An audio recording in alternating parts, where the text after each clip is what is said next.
Our guests today are some of the hottest in the indie RPG scene. We've got a duet of developers notorious for their extremely polished and tight experiences. First, we've got the writer of the official Off Translation, a game developer who isn't afraid to let her most candid voice shine through. She exploded onto the scene as part of 2021's haunted PS1 demo disc with an Outcry and continues to floor audiences today at the helm of a melancholy RPG, Blanksword. Please welcome Quinn K. Oh, Yeah, happy to have you here. So, next we've got the lead writer from the team for There Swings a Skullgrim Tidings, a man of pedigree hailing from Obsidian Games, bringing us characters that are sure to stir the soul. One of Blanksword's great writers, what a privilege to welcome Conor Walsh. Hi, Thank you guys so much for being here. happy to be here. pleasure's all ours. Yeah. So let's just get right into it then. Your team is clearly inspired by RPG Maker classics like Off, but I want to know, how did you get started with video games? Well, I mean, mainly I got started with stuff like, the Game Boy. My father, basically was sort of, well, not exactly on the cutting edge. That's wrong to put it that way. But, he had, an old, yellow little Game Boy, without a backlight and all of that stuff.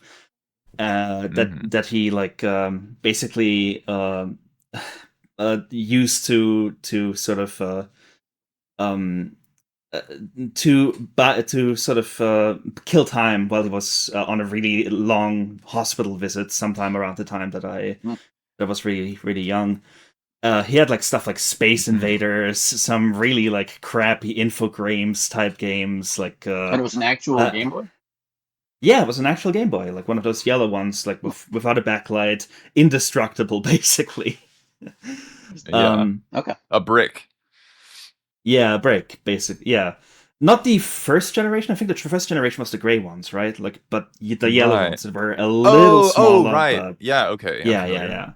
But not quite the Game Boy Colors yet. The Game Boy Colors would be even smaller and would have a color display. This one had a very simple one. But yeah, he had not Space Invaders. It was Asteroid. That's right, Asteroid. And a really Infogrames Asterix and Obelix game that was impossible to beat. It felt like. Was it an adventure game? No, it was a side scroller. It had to be a platformer. Yeah. Yeah, it was a side-scrolling platformer. I remember, and really, really, really silly with its hit detection. Those sort of things, and just the main thing though that he had that I really got into was Pokemon Blue. He had Pokemon Blue Edition. And so that's what got you hooked into RPGs. That whole concept. Yeah, that was the very first RPG I ever played. It was certainly something. I don't think I've ever talked to you about Pokemon. You don't really strike me as a Pokemoner. That's because I'm no longer really one. I used to be more into Pokemon than I am now. With time, it just kind of became a slight bit too simplistic for the kind of things that I'm putting for. if you will, yeah. But no, yeah, so Pokemon, those sort of things were the first things I really started with. Eventually I got a Game Boy Advance, and that was really where I deeply fell in love with video games, because the Game Boy Advance was super portable. It was an SP to boot, like the ones that you can open up like that. It was super portable. It had a really, really nice battery life. I remember that thing was probably I don't claim to notice. Too, yeah. But I'm pretty sure you could at least get something like 12 hours out of that thing. Maybe more, but, time, the way that one experiences time is really weird as a kid. But yeah, on that I had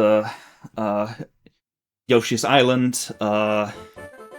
This is a silly sidebar. This is the very first time in a long time that I've ever said Yoshi's Island properly. I have sort of this running gag that I deliberately call Yoshi's Island Yosho's Peninsula. Yeah. I can't explain why, and I decided to not do it, but I still wanted to talk about it. Okay. But yeah, Yoshi's Island, like the Game Boy Advance version with slightly worse music.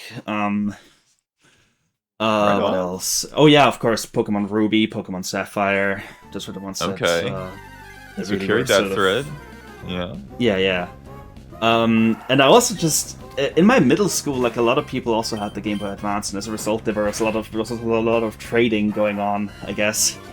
Like people Right. lending each other their games and such. Pokemon trading for one, of course, but Yeah. also just for a while I had Super Mario and Luigi Superstar Saga, and that one I really loved. That was an Mhm. RPG that really just tickled my brain in a very nice way. It had a very lively world. It was very funny, of course. Mhm. It knew when to get quite serious, even especially for the world of a Mario and Luigi type game.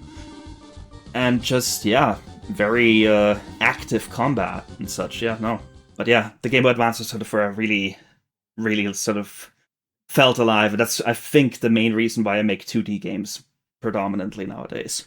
Really? So it was this early experience with the Game Boy Advance, Superstar Saga, this lively world with characters that, know or yeah, that get serious at times where it's appropriate. Um, and maybe that sort of inspires your the tone of your games today. It's definitely like one of the very first things that built my sort of taste in games. I think where that really just completely just solidified into the basis for what I do was with Mother 3. In Uh-huh. 2008, the first English fan translation of that game came out.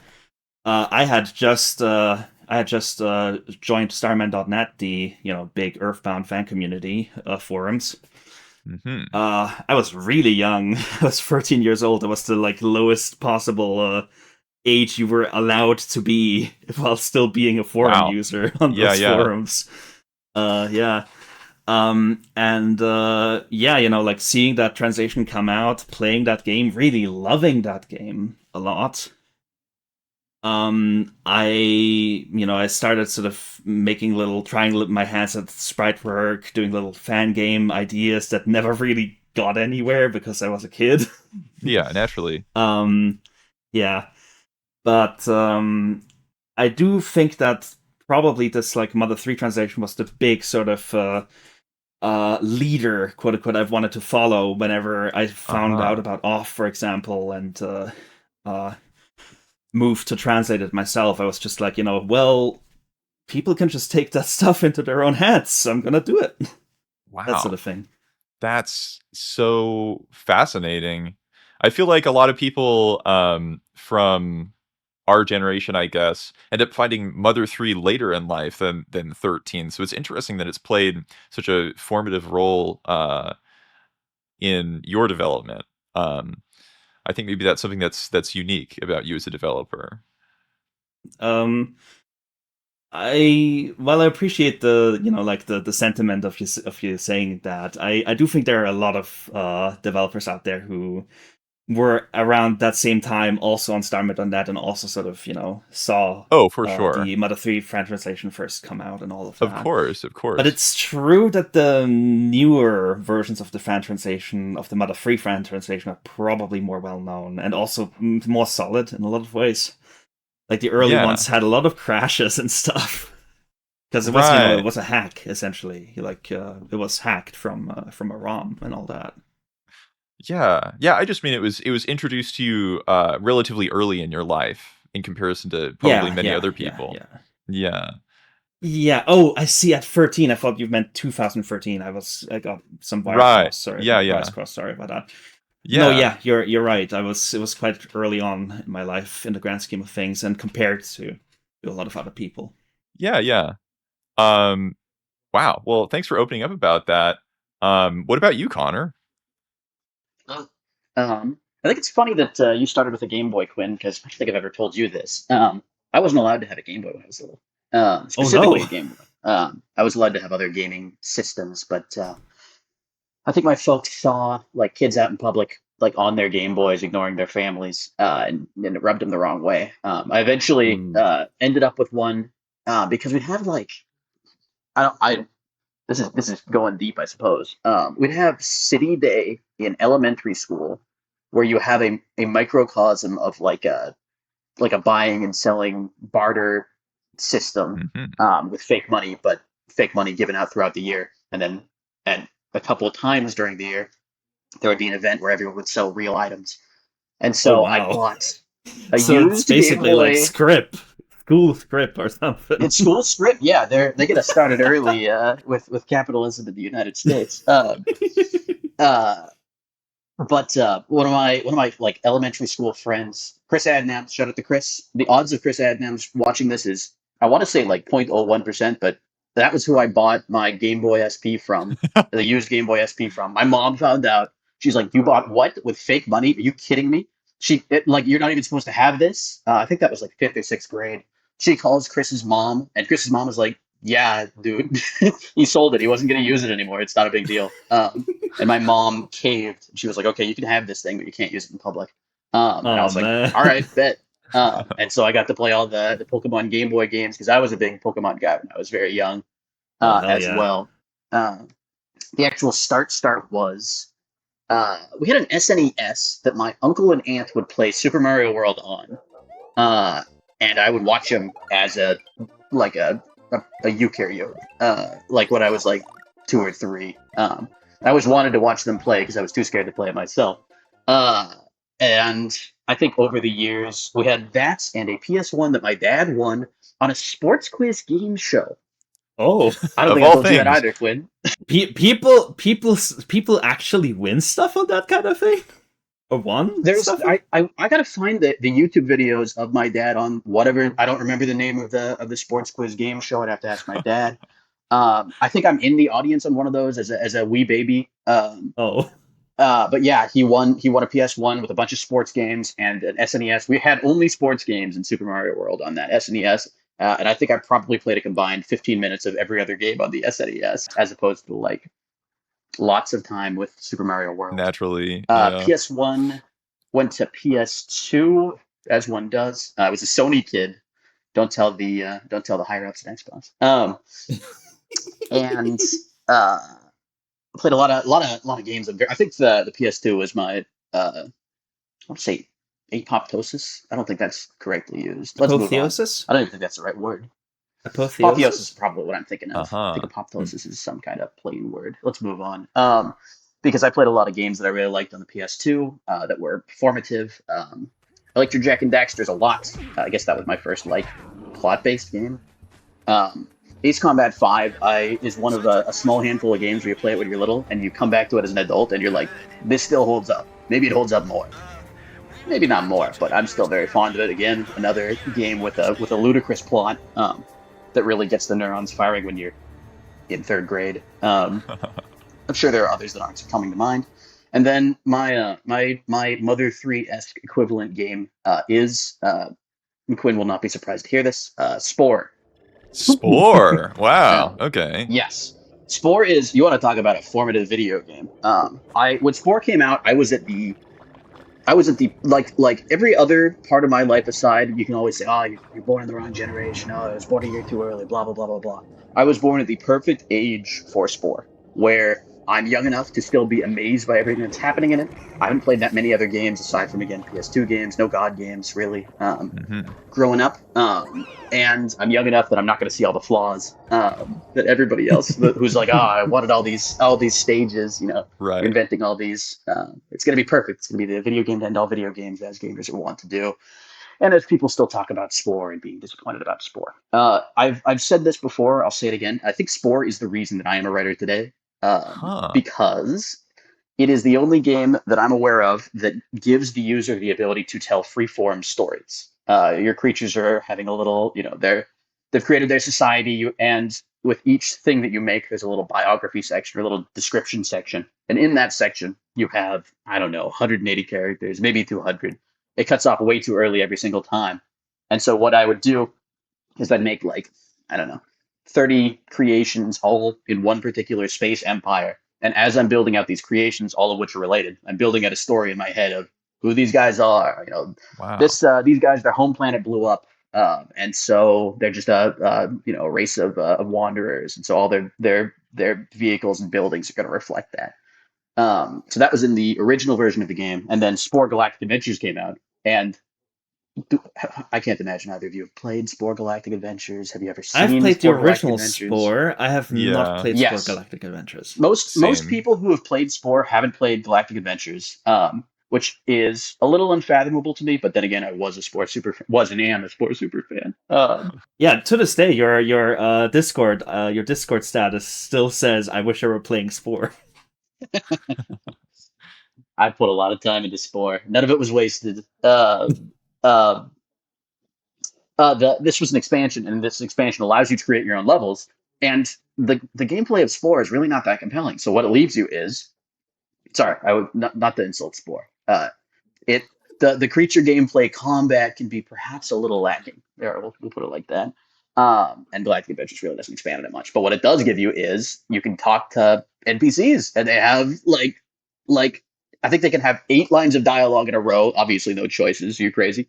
And you can talk to 3 different NPCs per act, and there are 8 acts. Hmm. So you can have 24 like dialogue exchanges. And what people would do, myself included, was have like a string of Spore adventures that are all in a story. So you play them in order. Part 25 of the Spore Galactic Adventures story. But again, you could just do it. You could put it all together, and I couldn't find and haven't found still anything that rivals what it could do. Wow. With like, is it just like you drop in, you create your story, you play other people's stories. It's easy. It's pretty much all it's there for. I wish it had a little bit more play, but I understand why it did. Yeah, something about how streamlined it was, perhaps. How gamified. Yeah, like Mario Maker for telling simple stories. I swear to you, yes, it's formative. It got me the bug again, 10, 11, 12. Yeah. And I never went back for better. That is awesome. I mean, I was hooked on Spore, perhaps a little bit earlier in my life than you.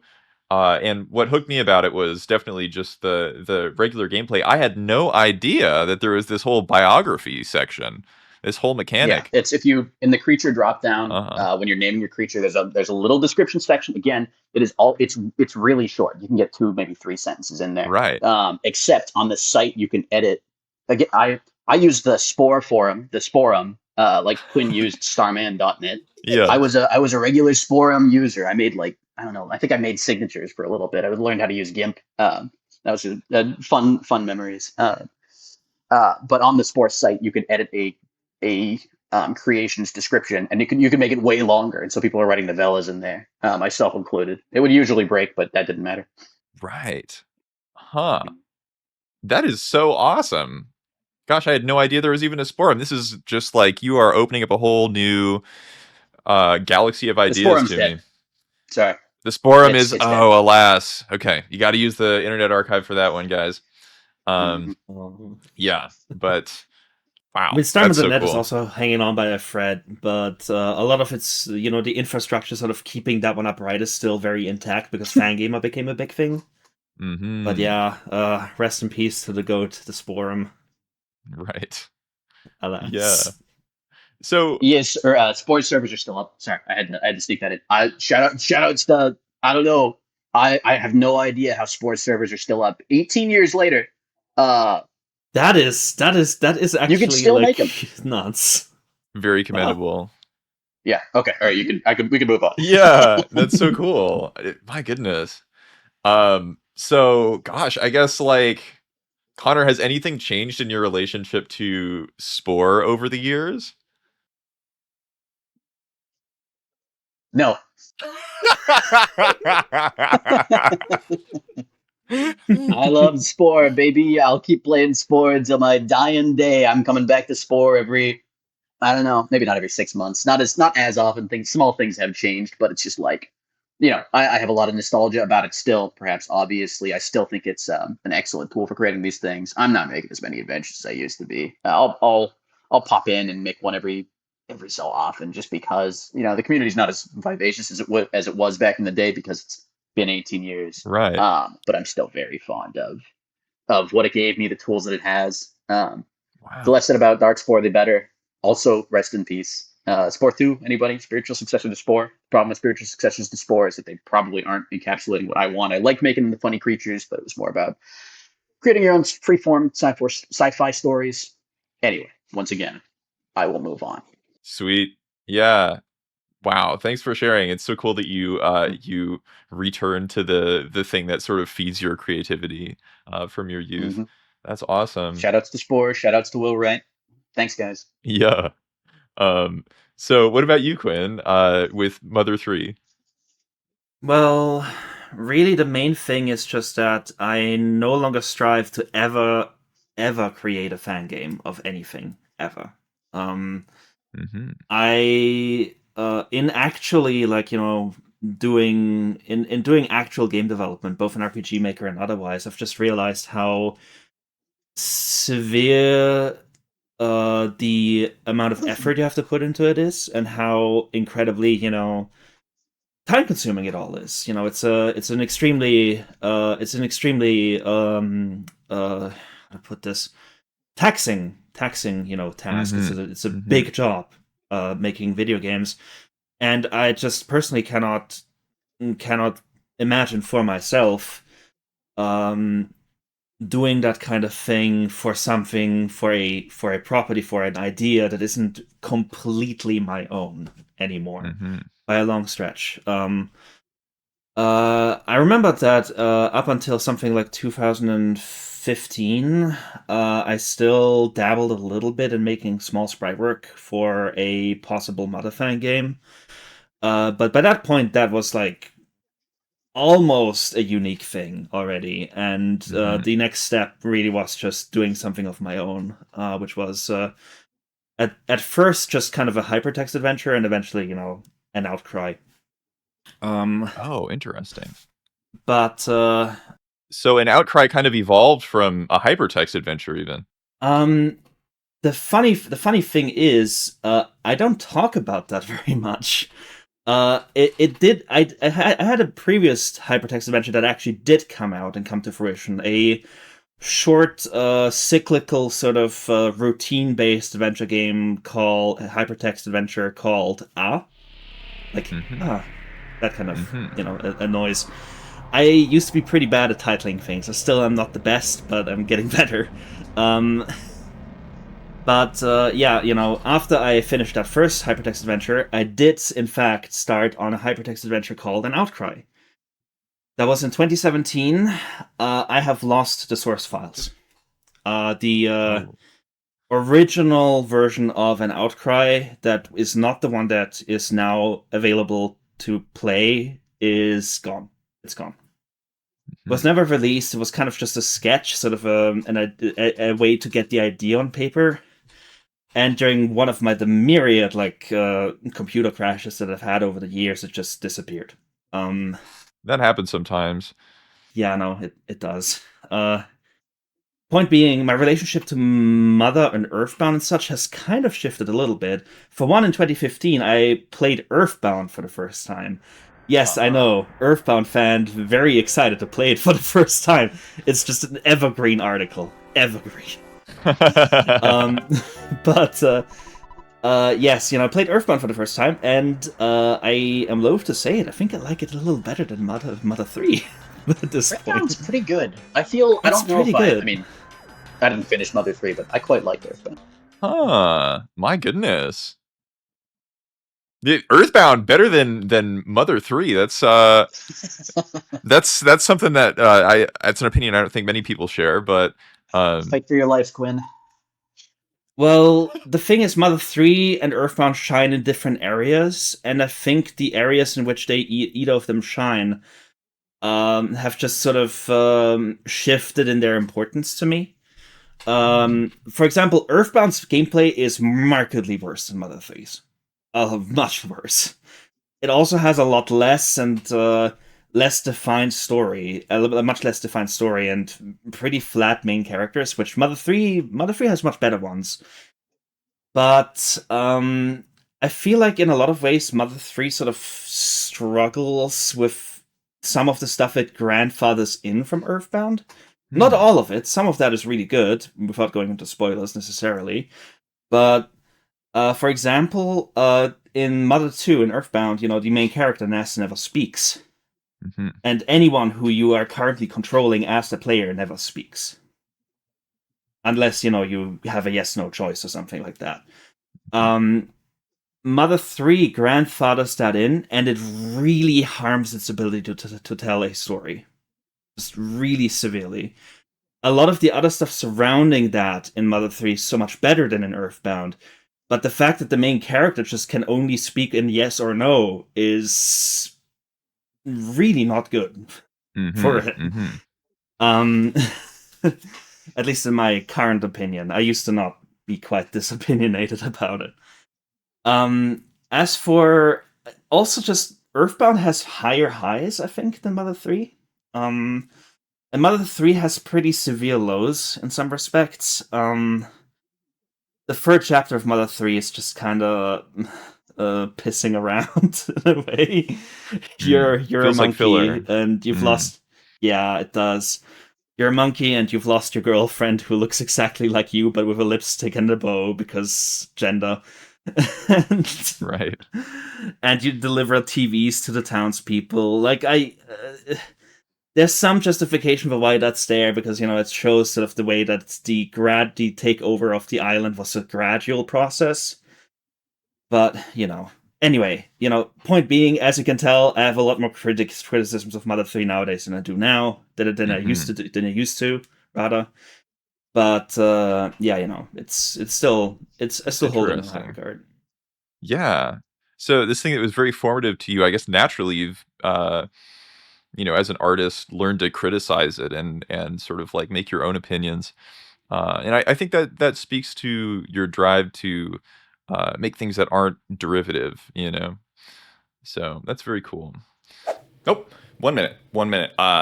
Odds are, if you're still here, you are a fan of Motherlikes. You like Off. You like Mother 3. But what if I told you, Electric Airship, that's us, we're publishing a Motherlike of our own. Have you ever heard of Jimmy and the Pulsating Mass?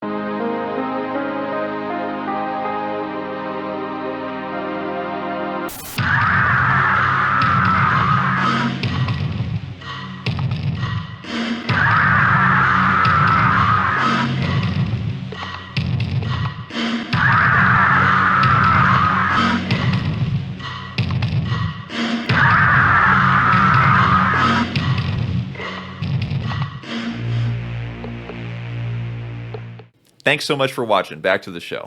I wanted to ask Conor, we mentioned earlier that your work at Obsidian, we mentioned earlier that you work at Obsidian. How does that compare to working on a small scale game like There Swings a Skull? I'd say that you sort of have more of a specific area or specific confines that you work within. And that can be both a blessing and a curse because, There Swings a Skull had a very small team. I would say the main writer, but Quinn did some writing as well. And the two of us went back and forth about many of the, smaller components of the game, specific lines of dialogue, plot things. But again, it's just really just the two of us. And so as a result, you have a game that's very personal to both of us. And that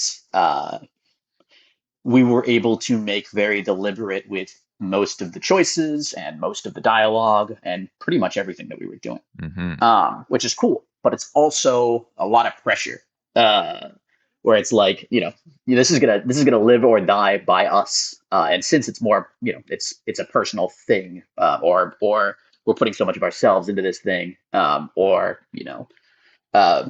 we have a specific idea of how these things are going to come across, or the feelings that we want to evoke. The pressure to land everything exactly right is a lot higher. Right. Again, it's just such, it's a small team, so it's all up to you. Right.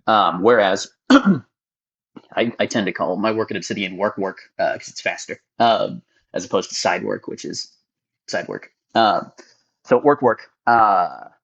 There is a larger collaborative, like a literally larger collaborative atmosphere because there are more people I can bounce off of. There are more departments to talk to. If there is if there's something cool I want to do, it can be both a little more difficult to get to happen because I have to keep more people on board. But it also means that if there is something way beyond my skill set, or if I'm, bushed, and I'm getting, I have a larger workload of something else that I need to do, I can pop into maybe my office mate's office and say, hey, or my office mate's office. I can go turn to my office mate and say, hey, I'm dying, help. And usually Haley, shout out to Haley, Haley Stone, uh, will be able to take over something if I'm getting swamped. And so being able to delegate if necessary, and in this more collaborative environment where there are more people working. No, train of thought, come back. Don't leave without me. I can get cooler things to happen if I can get other people on board that are Right. way beyond my skill set, which I also do with Quinn, of course, because she did all of the art. Which I have the artistic skills of maybe a third grader. They did not evolve since I was a Not third grader. all of the art. I did also delegate a little bit to Zebil, if you recall, but almost all of it. Yes, yeah. Mm-hmm. Zebil did the store art. Oh wait, Yes, no, and Zebil also did some of the cutscenes. cutscene stuff, Okay, because okay. I was really overwhelmed Shout by out to that. Zebil. Shout out to Zebil. Okay. Nice. Yes, but whatever the case, I certainly couldn't have done what Zebil does either. Zebil's art is really cool. Uh-huh. Uh, I guess it's just like, I like being able to collaborate more at work. A simpler way of looking at it is there's Wings of Skull is very dialogue heavy. Apparently, I'm becoming a dialogue centric writer, which feels very wrong. And yet, um, with the sheer amount that I'm doing at work, I can look at it and see, yeah, I've improved by leaps and bounds in the last 5 years. And that's cool, I guess. It's just not really something I've ever really thought to focus on when I was younger. I tend to, because I started with prose, and in my prose I tend to have few characters and lots of descriptions, or just internal thoughts. Whereas, at work it's a lot of X number of people conversations. Right. So Uh, was their Swings of Skull maybe a turning point in that regard to focusing on more dialogue writing? I would say yes. Well, for my side work, yes, because actually, you mentioned earlier that Quinn was on the 2021 Haunted PS1 demo disc. I was actually on the 2020 Haunted PS1 demo disc. Oh ho. The Place Forbidden. The Place Forbidden has one guy talking to you, and everything else is in books. It's all written down, and that's definitely not dialogue heavy. I made a handful of Twine games, and there's sparse dialogue in each of them, but again, it's that's the point. It's sparse dialogue. It's there, but I'd say it's like maybe 10% of the game, if that. Um, Their Swings of Skull, I think, is the heaviest dialogue side project I've worked on. Um, so I suppose it was kind of a turning point. Gosh, that's fascinating. Um, yeah. So do you find that working at Obsidian influences your indie work, or maybe vice versa? I think that in terms of the skills that I am learning, yes. In terms of content, definitely not. I'd say that I take great pains to keep a lot of space between my work and my side work. I don't think there's much overlapping in that respect. It's mainly just a matter of, it's a matter of skill development. Because Mhm. I was working on a Place Forbidden before I got hired at Obsidian. Um, it's people occasionally pop up and be like, "How do I become a narrative designer in video games?" And I say, "Go make stuff." That's usually that's the I'll bloviate.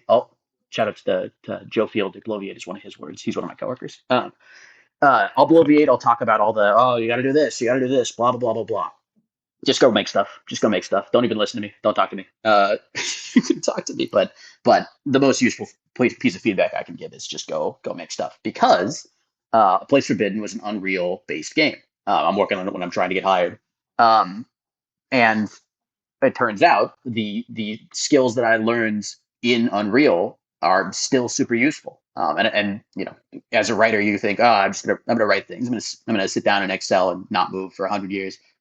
But because we had to sort of share responsibilities on that project, I learned how to do a lot of things in Unreal. I learned how to use blueprints. I learned how to move around in the editor and set things around and use timelines or whatever. And there have been plenty of cases at work where I've had to pull from that knowledge and be like, okay, we need to test something. I can hack something together because I know how to use blueprints. And if you don't know how to use blueprints in Unreal, you open that thing up and you're like, what the hell is this? And some things aren't super intuitive.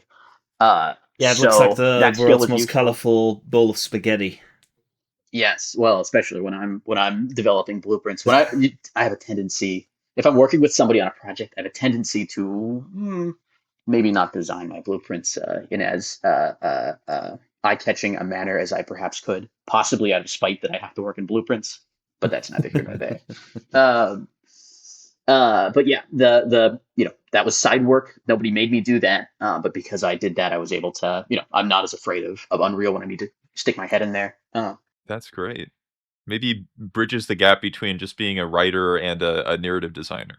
A little bit. It's funny talking to other narrative designers at other companies because every single person I've met has a different definition of what it is and what you do. At Obsidian, we tend to be a little bit more focused on the dialogue side specifically.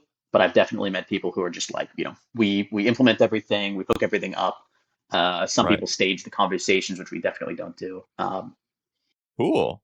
Well, my goodness, thanks so much for such a candid perspective on your work at Obsidian. So, wow, yeah, what a privilege. So let's move on to the elephant in the room here. For those unaware, There Swings a Skull is a narrative horror adventure game. The experience centers around a strange post-apocalypse, one where the end has already been processed and even ritualized. So what drew you to that particular mood and setting? I seem to recall it being like a collaborative ball rolling in this direction. I want to say Quinn coined the name, and I want to say coined the idea as well.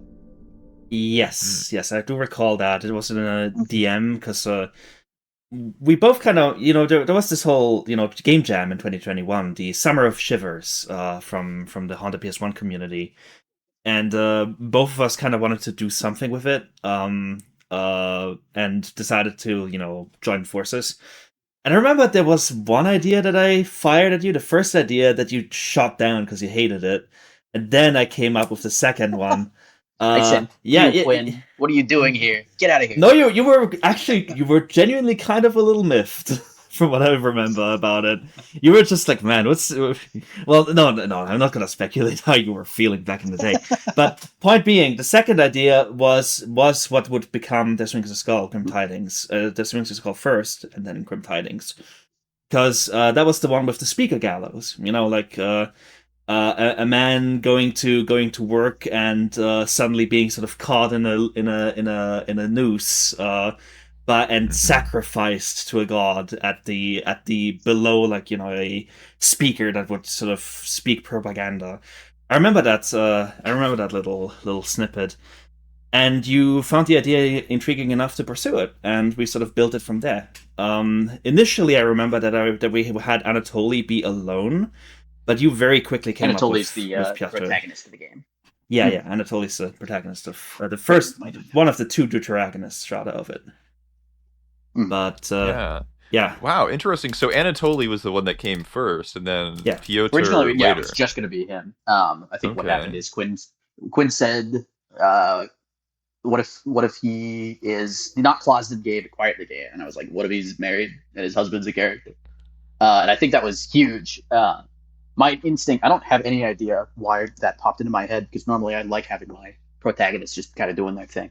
But it helped to have somebody for this very introspective, quiet guy to bounce off of, to be able to open up a little bit, because nothing else in the game is going to get him to open up. And by doing that, I think we showed that there's a second side to this, to a person everybody's seen, where it's just like, it's a maybe this isn't the right way to put it, Quinn. You can tell me if I'm up the wall, but he's just kind of a dad. He doesn't have. It's like you talk to him. It's just like this is a very simple guy. It's like, what do you do? What do you think about when you get out of bed, man? Are you just thinking about like sports? What's going on with you? Is there anything going on with you? There can't be.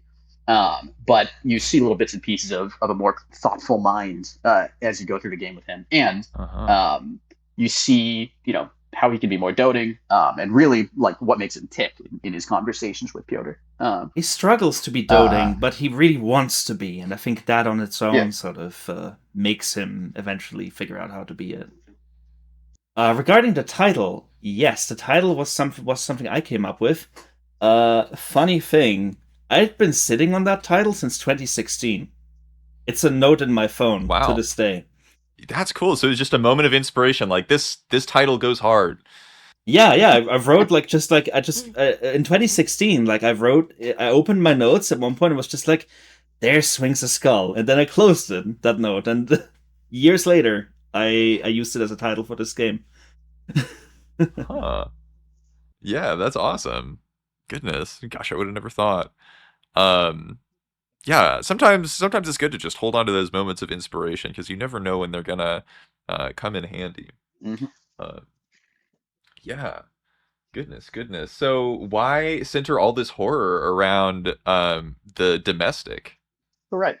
That starts to get those questions of intent start to get a little bit more muddy. I know that a lot of this was blocked out in those early designs of the anxieties that the game is meant to reflect, I suppose. I think some of that was a natural development as we continue to work on it, though.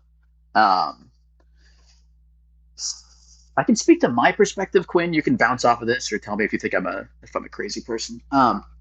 But I think that I don't think there was a specific like element that instigated the game being about the pressures of environmental catastrophe and everything else. I guess it's just like something I like addressing in my games is some of the pressures that one feels, the frustrations of, I don't know, I'd say society, but that might be that might not encapsulate exactly what I mean.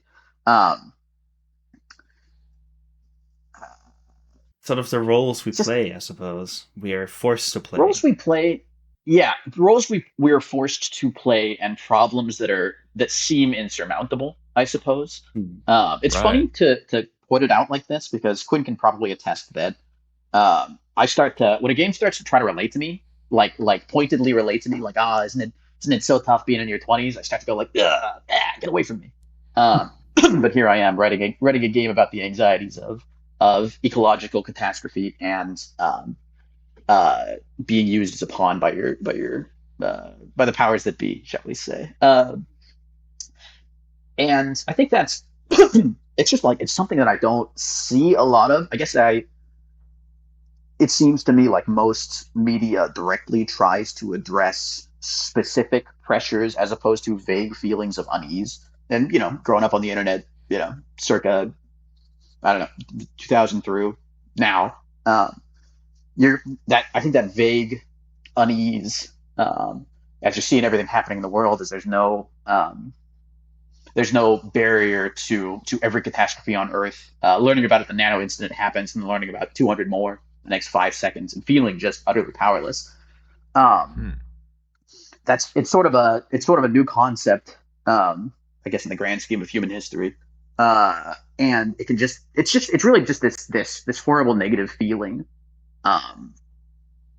caused by being privy to all of this. And I guess it's like I wanted to detail some of those feelings without being oh hell, I can't. Oh, all the words are crashing together in my head like a bunch of car accident in a four-way intersection. Should I take over? Because I kind of see what. Because I kind of can see what you mean, and I didn't want to be judgmental about it. That's what I wanted to say. Sorry, go on. Mm-hmm. All right. But yeah, I really see what Conor's saying, and I remember that was like these sort of feelings were very present in the specifically in the, that was in the mid-COVID characters too. we. Pardon? Sorry, I was remembering the exact time that we were working on it when everybody's cooped up, so you get nothing but anxiety around that era. Oh yeah. Go on. Yeah. Mm-hmm. You were not only was all of the ills of the world crashing in on you. You were you were quarantined. Like you were Right. you were extremely stuck at home, and I think that's also part of why, for example, the streets of Parallax. By the way, that's how the town is pronounced, according to me, Parallax. Mm-hmm. The streets of Parallax are so incredibly empty. Why, it is so focused on domestic stuff. At least the Jan version is. But right. I think that that we sort of show this issue of the way that power sort of I guess dictates, like the powers that be dictate all of our lives to a uncomfortable degree and in a vague manner that is sometimes hard to grasp and sometimes altogether too present. By just having a bunch of characters that really represent aspects of that, at least in my mind. I know Connor's very anti that kind of thinking, but for me, for example, the fact that there's a weatherman who always sort of beams those updates about how bad the weather is right now, how awful, you're hot, gonna die tomorrow. Yeah. And it's unavoidable. This guy's coming into your house whether you like it or not, and he's telling you how everything is. Yeah, you can mute him for a little bit, but he'll always be piping up. The speaker gallows, like this figure of authority, the vague mayor, who's just cooped up below the soil, like far away from all of the danger that he's just like sending you as a little pawn into the arms of this sun god about. And it's all your fault. Mm-hmm. That was something that we wanted to touch on. Is that the mayor's whole shtick is it's you need to die. You need to die to stop this thing from happening. Apparently I'm violating my my Death of the Author perspective, but what is the point of an interview? It's that it's sort of like it's what I've thought about more recently about the whole ecological catastrophe type deal. It's the reduce, reuse, recycles. You have to do everything in your power. You right there, you person listening to this, you have to do everything you can to save the environment because it's all up to you. And then because I remember you're hearing about that, the campaigns to do all that stuff when you're younger or not when you're younger in the 90s or whatever. It's all up to the individual. It's an individual perspective. Mm-hmm. Then you get older and you learn, oh, by the way, if you turned every light on in your house and all the faucets and left it on for a year, you would not use 1/1 billionth of the power and water that all of these major companies are using. You as a singular entity actually don't matter one iota in the terms of solving this problem, but it's all being treated like it's all, you have to go fix it. That was a frustration that I think about a lot, and I'm glad we were able to that frustration was very present in the early discussions we had as well. I remember, yeah. The other thing, I'm just touching on this. The one detail about everything catching fire is I live in California, and I think since we were working on this in 2021, I want to say the worst fires were in 2020, but my memory is not so good. The state burns down every 5 seconds, as is the nature of things, I suppose. And so there was a spot of anxiety, or that constant anxiety that making their swings of skull helped to kind of dissuade. Mm-hmm. And regarding the angle of the relationship at the core, I'll quickly just get that out of the way.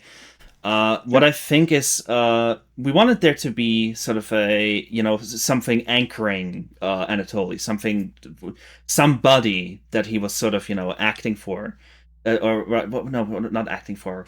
Well, yes, to an extent maybe, but more like something that he has something to live for. He doesn't really he isn't going to work at the train station to save his own hide. He wants to leave with Pyotr. And so he goes to the train station. He makes that money for a useless task that never does anything. The train never arrives, and But it's very important that he's always there. He's always going to be there. Yeah, absolutely. And just in that same way, we also use it as a we also use the relationship between Pyotr and Annatoli, at least in the original Jam version, as a way to unsettle further and to further sort of disrupt the status quo as the game goes on. Because, Pyotr starts acting more aloof, less loving, less sort of more preoccupied in the course of the game's progress, and eventually he's just gone one morning. And that's a very effective tool in the toolkit of that game as well. The fact that it deliberately disrupts routine in unsettling ways. Mm-hmm. Yeah. Wow. Yeah. Totally. My goodness. Yeah, you get so much out of repeating these same pathways, this routine in their swings of skull. There's some serious virtuosity here in that it never feels like padding. Yeah, so how do you go about designing the pacing of these sorts of these loops, these gameplay loops? That is a difficult question because I remember us having it just being like we made a lot of changes. The original Jam version, I want to say it doesn't have the dinners. Does it not have the dinner scenes? Can you recall, Quinn? Yes, it does. I don't think it's in. Yeah, they just went to bed without Din Din. Yeah. I remember that some people talked about that when they played that version and were just like, what the hell? They didn't even eat. Mm-hmm. We added those to help like debrief about whatever happened each day. The walk things changed. That's something that drives me a little crazy. I perhaps have a little bit of a complex about my games having no gameplay. Quinn tends to be better about her games having gameplay. And so making sure things remain compelling when you're having to do this whole plot of walk through town. We had ways to mix it up where we just mix it up little by little. Dialogue changes. If you examine the same thing each day, the things will develop. There will be a couple things popping up that are representative of the narrative development of the game and the rising of stakes. And I think as that well helps as keep the things interesting, feelings of Annatoli in a way. Yeah. It keeps things interesting, even though you are literally going through. You're going through a literal routine as metaphor, and routine also literally, because you have to feel it, I guess. You have to feel what it's like. But I think those little tidbits help. I think the fact that as the game goes on, the stakes get higher, things get weirder, and it keeps you, I would hope, invested in what's going to happen next. I want to say there were other weird things with the pacing, though. I think in Pyotr and Annatoli Day 4, since the point is no longer the routine quite so much, you teleport through town. I think that's correct. Instead of you doing a full walk. No, you don't. In Pyotr's Day, at one point you teleport. Yeah. My brain is very good. But yeah, so it's part of the game. But I think that mixing it up helps. And obviously, Pyotr's all over the place. So there's a little less routine with him and a little bit more angst. As one does.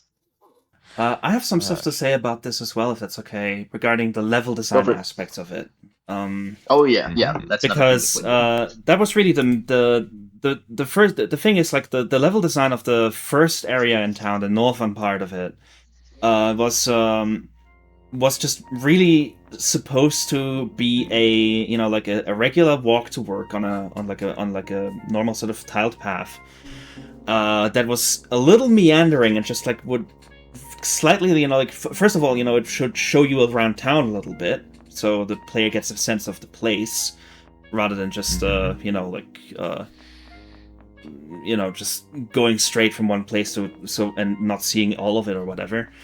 But then it should also be such that it feels like it drags on consecutive days, because the aim is to leave players alone with their thoughts. A lot of the white space that we did end up filling a little bit in the full game, in Grim Tidings, initially was very deliberate in order to unsettle. It was supposed to leave the player alone with their thoughts while they just went this like eventless, uneventful path home. There were a few things that I ended up adding and changing to it. For example, with it, for example, I very soon before like the jam version was out, I added two shortcuts to the northern part of Mm-hmm. Oh town. yeah. Those shortcuts are insignificant because they're actually not a time save whatsoever, but they do give you a different route to take. They do make you feel like you're doing something a little different, kind of in a similar way to how, oh yeah, I recycled today. I feel so much better. That kind of Right. makes you feel that, like you feel like you've done something different today. You took a different way from work. What a Mm-hmm. great change you've made. That sort of Right. deal, but then also, it sort of try to offset the fatigue of that rote routine Mhm. a little bit. Right. Yeah, one of those shortcuts, like midway through the game, a burnt corpse shows up there, and it's like, oh, okay, guess I have to walk around this by, No, the a burnt corpse tile. is the burnt corpse Henceforth, is there from the start. Actually, that's like one of the Is it? inciting incidents of it. Well, there's the one oh, directly in front there are of the multiple. Oh, stairs, but I think you're we right. add Yeah, them yeah. The over the one in the course of the game. south, the one in the south shows up. Yes, sorry about that. Yes. Yeah, Yeah, yeah. Um, my goodness, I just thought that was so ingenious because, like, what used to be a time sink, you've reinforced this behavior of going through this. Oh yeah, this is going to be fun. I go through the shortcut, um, and then eventually, you can't help but be confronted by yeah, the impending doom.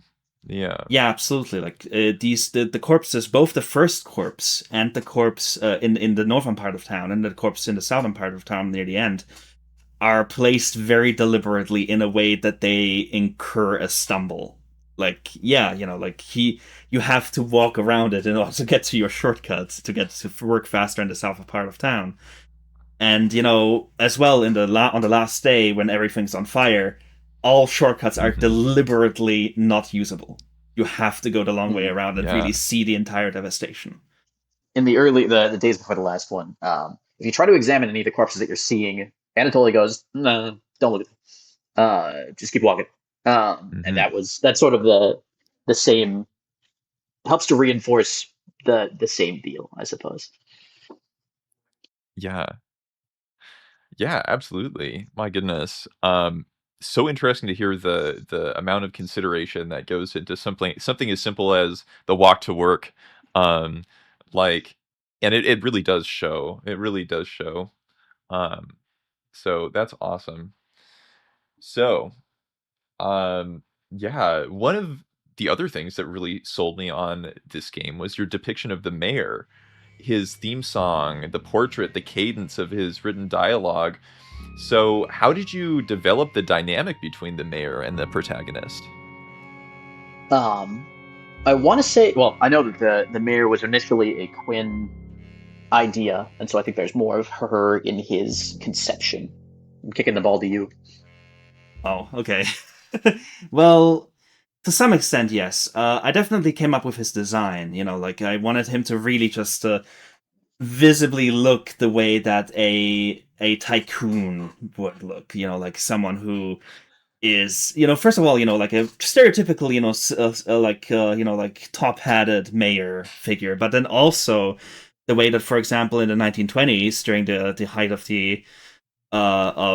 the first labor movements and such, the first unions and such really like gaining foothold, the way that, for example, caricaturists would depict the greedy, uncaring factory bosses and such. Hmm. So that's the reason why I made him very quite rotund. That's the reason why like even this very jolly like chubby face, while also trying He to would be avoid kindly, certain. but he sure isn't. But also simultaneously sort of avoiding making sure to avoid certain stereotypes, which unfortunately in those days would occasionally overlap a little bit with the ways in which these caricatures were drawn. But definitely. Like regarding the dynamic, a big thing is that the dynamic between each of the deuteragonists, between Pyotr and the mayor and Annatoli and the mayor, are very different. Annatoli does not even particularly consider that the mayor is in my mind at least, that the mayor is a person that is touchable, like a real person, someone who is attainable, someone who can be reached and can be, killed, or it feels that way. At least always it felt that way a little bit to me. Like it doesn't really. Whereas Pyotr, he's actually worked with the mayor in the past. Yeah, exactly. Oh, not bad. Yeah. And regarding the voice of the mayor, that is definitely something where we'll have to hand it over to Conor, because I remember that Conor did a lot of rewrites of the mayor, and each and every one of them ended up really improving and solidifying that voice severely. I really like. Well, I shouldn't. It's funny to like have made something and then be like, I really like the way that my teammate did that thing on it, but it's just true. The mayor's. I see immediately what you mean, Dean, about the mayor being very, very interestingly written. The cadence of his speech, because it's very striking. It's I as a writer, I feel kind of jealous that it wasn't me who wrote it. So yeah. This is where I'll briefly pop in, since we're petting each other's backs. Working with the reason that I enjoy working with Quinn so much is that she's very good about telling me when something works in a way that I don't think anybody I've ever worked with on anything ever is good about it. Sometimes I've frequently messaged her and said, "Hey, can I borrow your confidence on something?" Because it's much easier to like I look back very fondly on There's a Skull. When I see people playing it and reacting to the dialogue in certain ways, I go, yeah, look at that, yeah. And that's not something I ever do with any of my projects. And I think that is predominantly because when I have made something and I show it to Quinn, or even when she's just been playing through the game, she popped up to me many, many times and was like, "This is great. I really like this." And I didn't realize how helpful that is to hear. Shout outs to Quinn. Thank you. In terms of the mayor's voice, I'm trying to think of a touchstone. I don't really have a specific one, or if I did, I want to suggest one I want to suggest one if that would help. I'll tell you if you're way off. I mean, like, what you're trying to find a scene to sort of use as an anchor point. Is that what you're trying to do? The anchor point that I'm thinking of is in Annatoli's route. It's the sequence, but it's the only one I'm thinking of. The only two sequences I can recall are the sequence in Annatoli's route, where he's just like, "You are you are literally a sacrificial pawn for your government. You need to do what we tell you to, when we tell you to, when your community needs you, regardless if you're of asked whether to carry a rifle, carry a rifle. Yeah. And if you need if the community needs you to sacrifice yourself, better do it. Or it sure would be nice if you did it, right? Because the community's given you so much. His stick, as I recall it, is just like he just sees people as ants, as like he no longer recalls being a person. And so that inhumanity in the way that he speaks, I tried to reflect that, where it's just like this thing was a person, but over the course of just like feeding so many people into the grinder of this sheer apathy for everybody else, for only really caring about yourself, and ultimately dooming everybody, despite dooming everyone, including yourself, despite going through all this effort to be the lone survivor. That's his shtick. But as for his voice, I don't know. I think I just liked the clipped sentences and the sort of like fumbling. Like, I want to say there's a lot of doublespeak with him, where it's like, but it's like literal doublespeak, where it's like he can't stop these words from coming out, and so he has to correct himself. The words still happen, so maybe at some point it's the kind of thing where it's like it's a bad thought that he would have, and eventually it became like, saying the quiet part out loud, but quickly stifled, and now it's just saying it and going back over it like he didn't say it. I don't know if that Yeah. completely answers your question. No, I mean, that's awesome. I want to, as a last thing regarding the mayor, and to sort of add on to what you said about him no longer being really human. I mean, he literally, when Pyotr accuses him, you are inhuman, he says, obviously. I changed that. He used to say thank you, but I thought it was cliched. I think obviously is representative of what he is, where he's just like, yeah, this is my. There's no particular pomp to what he is. He's just like it's just like he's like a well, I'd say he's like a spider. Spoilers. He doesn't have any particular empathy for anything else. It's just like he only wants to continue to live through sheer nerve impulse, but he can't. Again, he doesn't have any foresight because everything that he's doing is just accelerating his doom. Wow. Wow. Wow, you guys have clearly thought very deeply about this, and I am just like deeply impressed. So wow, thank you for sharing about the mayor's voice there. But I never thought that so much consideration went into that part of the story. You do a lot with a small palette, graphically, narratively, even in terms of cast size. So was minimalism a deliberate artistic constraint from the start, or yeah? Regarding like actual artistically, like picture wise, RPG Maker 2003 actually has a palette, limit. It has a limit of 256 colors per asset, essentially. Right, but you limited way further than 256. Yeah. Quinn pushes RPG Maker 2003 far beyond its limits, and then a little farther beyond its limits. Thank you. I seem to remember on Outcry, you had a whole first-person section in an engine that does not let you rebind controls. Thank you. No, regarding the limited palette, really the main thing I wanted was just a lot of control over how that game looks. It is hard to make a horror game in broad daylight that still looks like a horror game, and that was really the big reason why I wanted the palette. I wanted to have so much control over the palette. Why I slaved over the palette of that game quite a bit. Because I wanted things to look sort of sickly, a little wrong, a little like overexposed, like too much sunlight coming down on everything all the time. Just everything's slightly yellowish, slightly green, and such, and it took a lot of tweaking for that to really come through the way I wanted it to, without really being just soup to the eyes, I guess. And just limitation in general is something that's very, helpful to me as an artist. From the narrative standpoint, I find, this is kind of ironic. I tend to, at work, I feel like I tend to say too much. And so for me to say, I really like keeping the dialogue sparse, might be a little pitch. But I like keeping the dialogue sparse.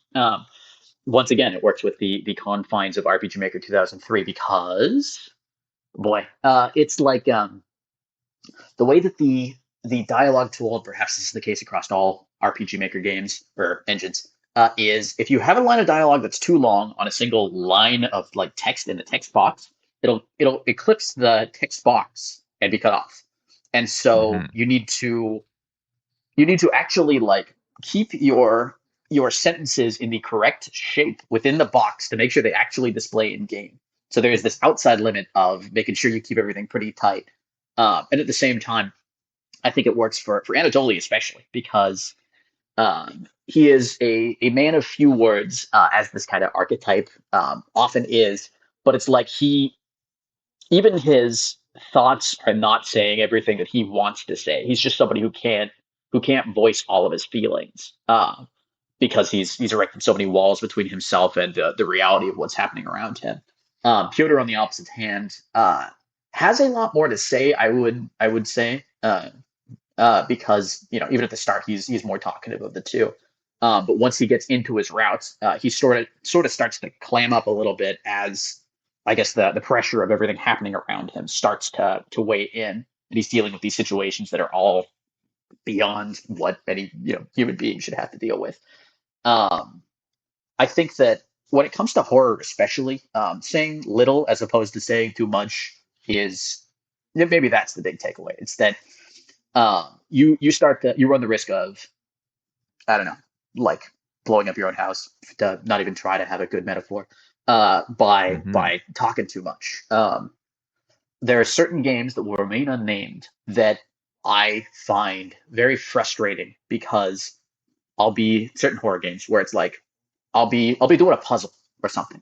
And the point of a puzzle in a horror game, in my opinion, is you sit down, you absorb the atmosphere, things are quiet. And during one of these puzzles in this game that were made unnamed, these side characters start talking and stop talking 3 separate times. And I just wanted everyone to shut up. I think knowing when to be quiet in a horror game especially is very important.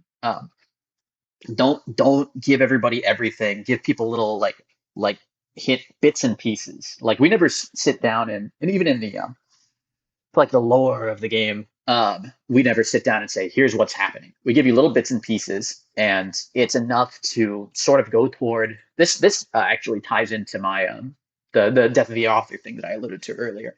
I think the most fun for me in a piece of media is when I can be like, "Here is the piece of media that I've made." Is I can be like, "Here's my headcanon as to what I think is happening here, and I'm going to do my best to detail this, but I'm not going to give you everything. I don't want to give you everything.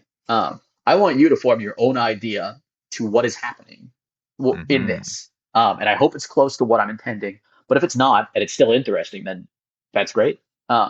Case in point, Connor and I both have very solid, ideas of what's happening in There Swings the Skullgrim Tidings that are completely different.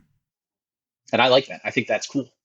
Both of us have a Mm-hmm. good version of events that is solid and consistent, but completely different from each other. Yeah. Wow, that is so fascinating. The idea that you guys made such a cohesive product without necessarily a cohesive vision between the two of you. We have a cohesive central vision, but and I think we agree on a lot of the thematic conceits.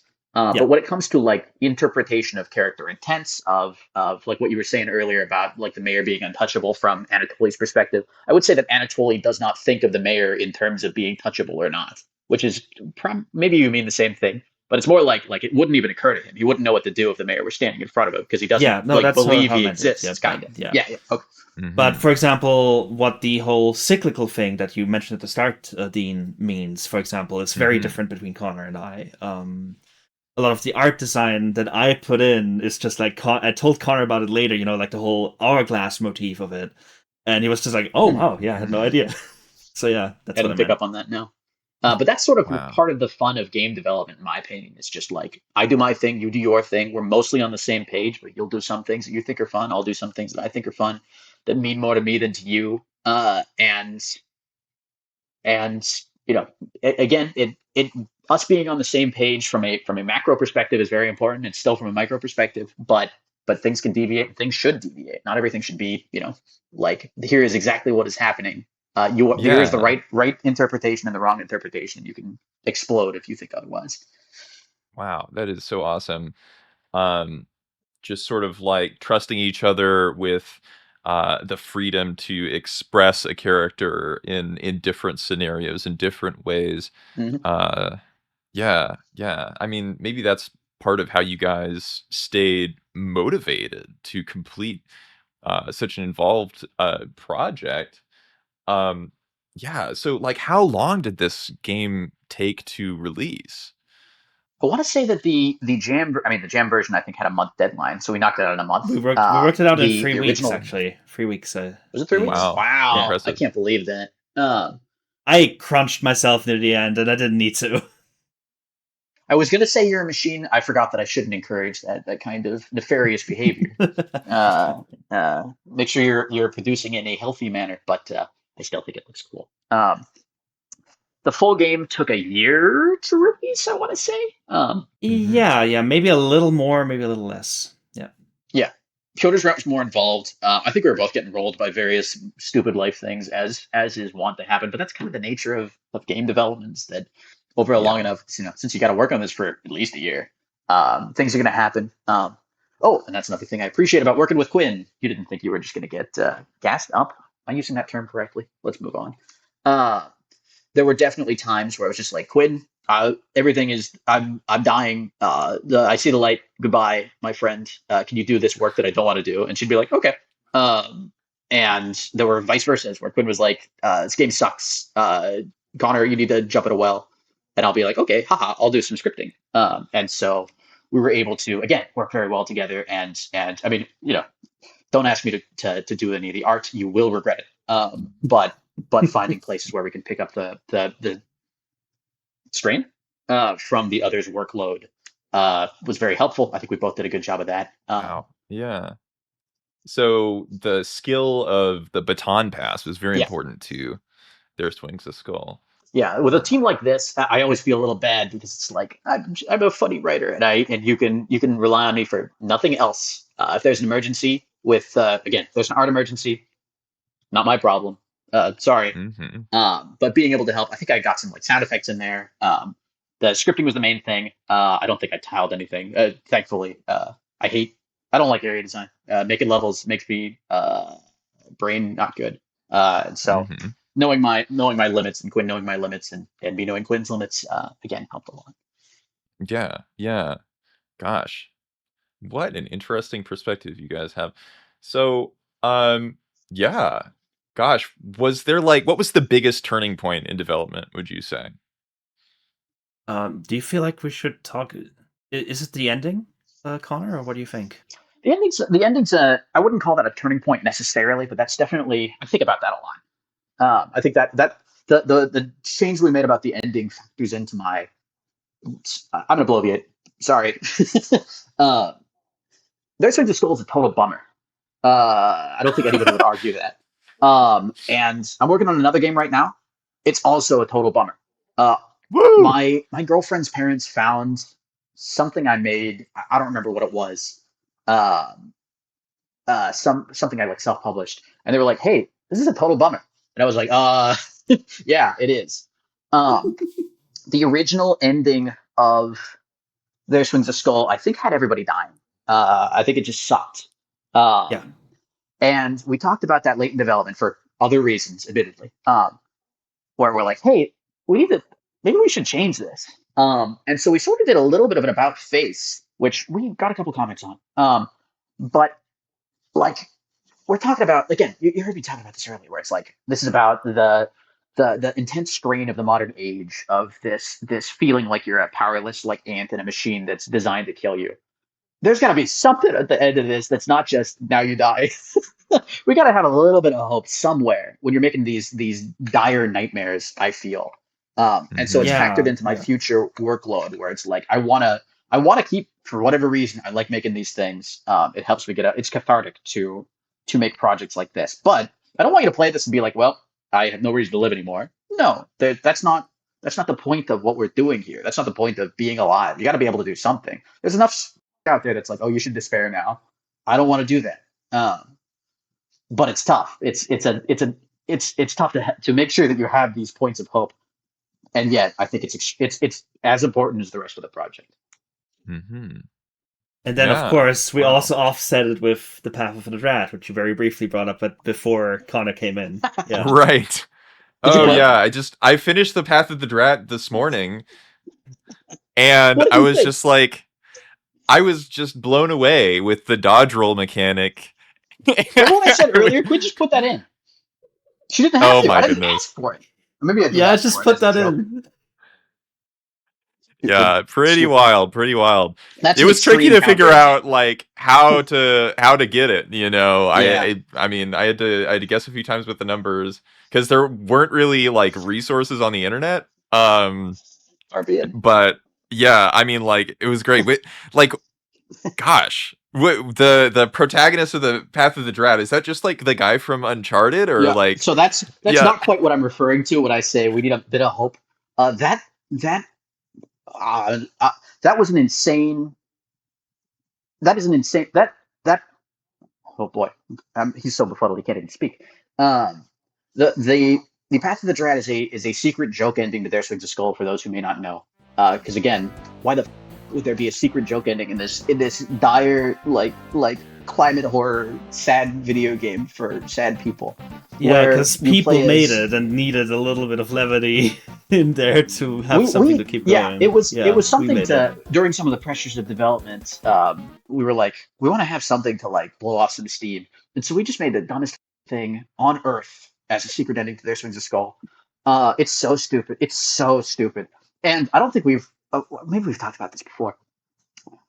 The reason that it exists stems from a comment on the original Jam version of the game, a homophobic comment that was like something like, you know, you never want to give these things play, but it was just so funny to me because Yeah, it was it was just something like like homophobic slop. it Like was like someone, I was really intrigued by this game. Then you had to force this gay relationship down my throat, which is funny because it's like you could be really intrigued by the game. The gay relationship is in the first like 30 seconds of the game. There was nothing to be intrigued by, dude.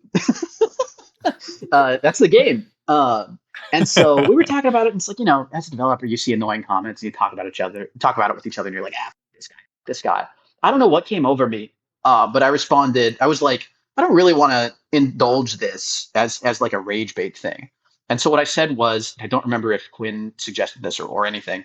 I no, said was, so well, sorry. that was all you. It was all you. Okay. Oh, I'm chiefly to blame for this. I said, so sorry. I've talked it over with the team, and we've decided to replace both protagonists with Nathan Drake from the Uncharted series. They will both still be gay though. Um, and so I don't. Again, it's not knocking the Uncharted series. I just was like, what's the counter example of the protagonists of this game? And I guess it's this guy. And I think we talked about having a joke ending as a joke, and eventually it became a real thing where it's just like it's unfathomably stupid. It doesn't match the tone of any of the rest of the game. I think we have gotten some complaints where it's like, why did you put this in here? We put it in there for us. I had fun making it. Quinn had some lines in there that were really good too. It was fun too. I think Leaflet, who was our composer, we should have name dropped Leaflet earlier. Sorry, Leaf. Um, has like the French, like a rapid tuba version of the French national anthem in one of the sections of the game. They didn't have to do that with for this joke ending. Why? I don't know. It doesn't matter.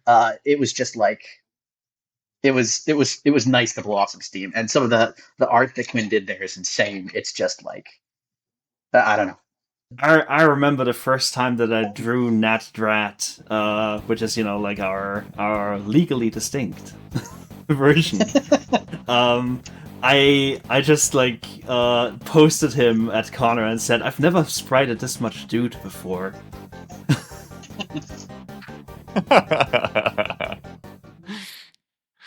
Yeah. I mean, yeah, you definitely like went all out on this joke ending. I It was felt good. surprised at That was for how well us. developed it was. Yeah, yeah, I could tell. Uh, yeah, I mean, I feel like the sun is like depicted almost most directly in this joke ending, and that's kind of like hilarious to me. Um, Otherwise, it's kind of like mostly an impending doom. Yes, Uh, it doesn't match anything else in the game. Although I think that the apex of my writing career was the of writing player choices is the sun slash kill the sun. I digress. right. Great stuff. Great stuff. Um, yeah, I guess like to conclude, what do you hope players carry with them after finishing their Swings of Skull? For me, I think that the main thing is just to not believe and trust those in power. To understand that they have ulterior motives very different from you. That, you know, in the grand scheme of things, you are less than human to them. You are a number. You are like one of the a small, just speck among thousands of specks that they're on paper responsible for, but really they just know they can do what they want with you. They can, you are expendable. And just, bearing that in mind and knowing that that is how you are being perceived and, subverting it. Trying one's best to push back against that, both before oneself and before the rest of society, before other people. I don't know. It's to me that's what I sort of want. I want it to, and I also want there to be sort of this knowledge that that's inertia is an evil in itself. I guess. But yeah, it's maybe a little bit of a serious answer to that question, but especially after we were talking about the path of the Drat. But mine's serious too. I would say that what I want people to take away from it is the antithesis of despair is love. That's a good one. And that is what you should focus on if you are being overwhelmed by despair. That's the reason that we changed the ending. Yeah, because that was the thesis statement of that is kind of my opinion of the thesis statement of the game. Then we have this ending where it's like, oh, I've been trying to underline how important this relationship is between the two of these guys and how this is what is getting them through this dark night. Oops. Just kidding, it didn't. Maybe it did or maybe it didn't, but I don't want that to be the takeaway. Yeah. Yeah, love that perspective. Lending that hope to the people who need it, the players that'll really appreciate it after such a grim tale. That's why sometimes we get a review that's like, everything's we're doomed forever, and I'll send that to Quinn, and I'm like, it's not really what I meant. Yeah, it's not really what I wanted you to take away from this, because everybody already knows that everything's fucked. But that's the point. It's like, what do you do about it? Well, you're here anyway, right? So try to make it better. Yeah, right. Do what you can. That's do what you can. Yeah, fighting against the inertia, as Quinn said. Yeah, and cling onto each other, because each other is what we've got. Yeah, I like that. So, I mean, that's awesome. Let's move on to the prior game in your portfolio, Quinn, in Outcry. This is another game that doesn't just hint at politics, it shouts. So what inspired you to make something so directly progressive in theme? 2016. Nothing much else to really say. It was the beginning of what we call salonfähig, I guess in German. The pedestrian frequent use of bigoted rhetoric to political goals, like the real big resurgence of that started then. And I just I did not feel like I could just ignore that. The idea for an Outcry, initially it was just kind of something that didn't really have a concrete, like, sort of, sentence at the start of it. Like, sometimes, I start a game with a sentence in a way, I guess, like the idea for a game. But in this case, it was just sort of a vague cloud of a feeling that culminated on one specific night I'll talk about later, maybe. But yeah, just there was a lot of insecurity on Earth. In Austria in 2017, a right-wing government was also just instated, and a very openly, very visibly corrupt right-wing government. Pardon me. So really, just I talked a lot with the people around me. I was very active in the local queer community during that time.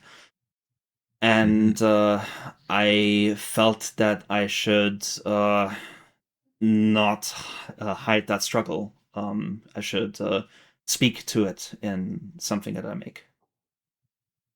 Right. Yeah, naturally. Um, yeah, so this game strikes very close to home then, for you. Right. So yeah, it's really cooked into the bones of this game. Like this candid experience of losing your keys to a small apartment, being intentionally misgendered by your neighbors, the horror of every day is just in full display here. So to what extent does this draw from personal experience? In many, many, many respects. I have a lot of experience with being deliberately derogatized for being transgender in real life and otherwise. I have a lot of experience with just clumsy mistakes that turn into big issues. Namely, there was actually a night where I locked myself out of an apartment at the Gürtel. I no longer live there; I live somewhere else Wow. now. But at the Gürtel, I did have an apartment. The Gürtel, the city belt, as it's called in the game. I had an apartment there, and I locked myself out. None of my roommates were here, and wouldn't be for several hours. It was a cold night, and I just kind of had to wander the streets, go hidden into the smoke in the courtyard of the building, which was a direct inspiration, definitely for the one in the game itself. And yeah, no, it's something that a lot of people have told me, and just I hear people say in online a lot in video essays and otherwise, the few that there are about an outcry, is that a lot of people who don't really experience that kind of sort of microaggressive bigotry or macroaggressive bigotry will say stuff like, oh, Schmidt is such a cartoonishly evil man. Like, why would you write someone like that? That's just unreasonable. That's unrealistic. And then a person, a queer person in the crowd will just say, no, I know someone just like that. And that's really what it is. Mhm. There is precious little hyperbole in an outcry. It's quite matter of fact. A lot of it is. Yeah. Yeah, wow. Um, yeah, I mean, very commendable to make a game that's so raw and personal. Um, there's this constant sense that the protagonist is both powerless and also morally obligated to act, kind of like you were talking about with their swings of skull there. Um, was that duality something that you set out to capture here? Yes, because the real thing is the protagonist is not the one who should act. The protagonist is in a video game, is in a play. The protagonist is Mhm. is in play in something. It's a game. It's something that you use to test a real world situation. Like children play as a way to sort of learn social interaction, as a way to learn the boundaries of human interaction, of of what is safe out there, what isn't safe. And Outcry works very much similarly to this. Because the thing is, yes, the protagonist simultaneously is expected to act, but also incapable of acting. But that's because the game doesn't want the protagonist to act; it wants you to act. Mhm. Yeah. So it is using that sort of powerlessness in order to instill a wish for something that can be done in the person that is playing the video game. Right. And oftentimes denying that wish.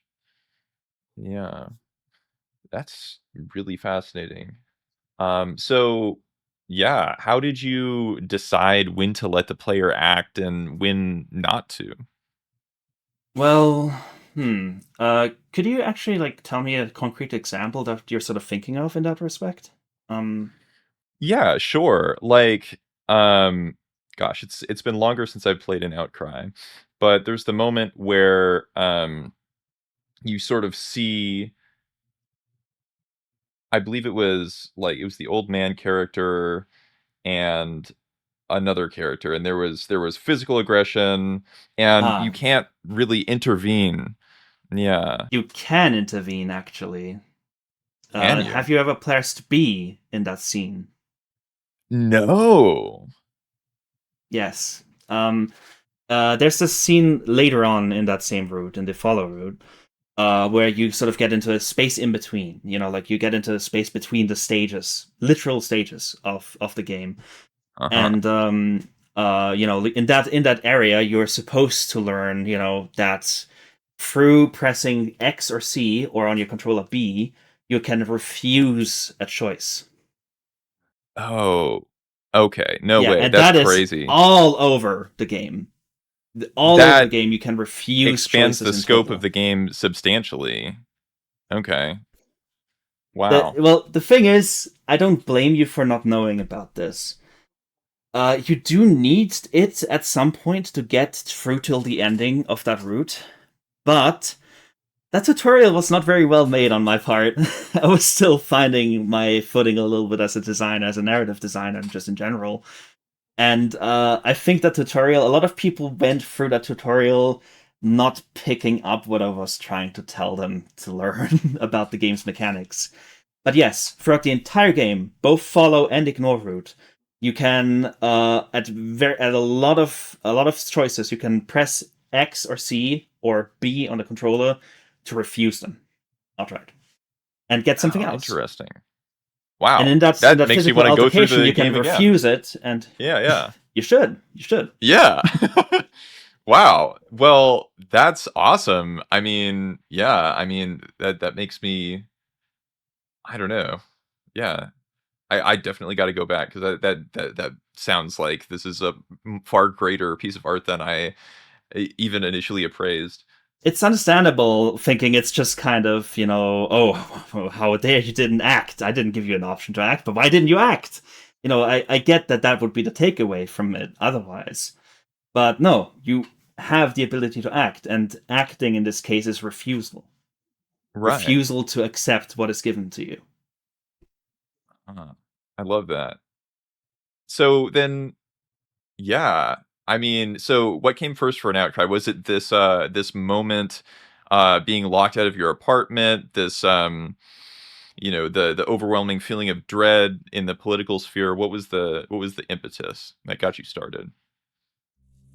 Really, yeah, just a feeling of being locked outside in the cold and smoking a cigarette out in the courtyard and looking at a pile of bricks that was there, just like in the game, and imagining there being a bunch of rats perched on it.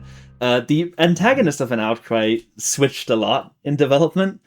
For a while it was rats, then it became ravens, then it became mac no, not magpies, jackdaws, yes, because of a Franz Kafka story, which then dismissed, and finally they are now shrikes, but they're sort of shrikes made of ash in a way. Mhm.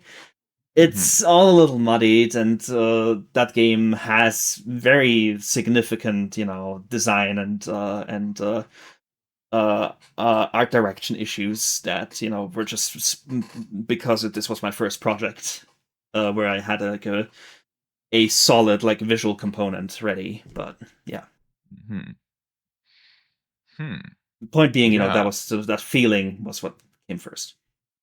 That's awful poetic. The idea of just smoking a cigarette, being locked outside. I mean, yeah, and that crystallizing into an entire game. Thank you for sharing. But of course, this is the past, right? We should talk about your current project, Blanksword, a fully fledged RPG that seems to be carrying your established threads even further. So, to clarify, what are each of your roles in the upcoming project here? Well, my own role is like almost everything, kind of. Right. I'm not alone in it. Thank God. By far, I'm not alone. Like Leaflet, the person that we mentioned beforehand, is actually the game's main gameplay designer. They are Oh the one wow. doing all the gameplay design, all of the music, all of the sound effects, or not all of the music, a lot of the music. Some of it is also made by Lady Satan, who's also cool. Hmm. But you know, they basically like Leaflet and I share most of the duties on Blanksword. And Connor is here to write I'm just an one additional specific writer. cool dude. Go on.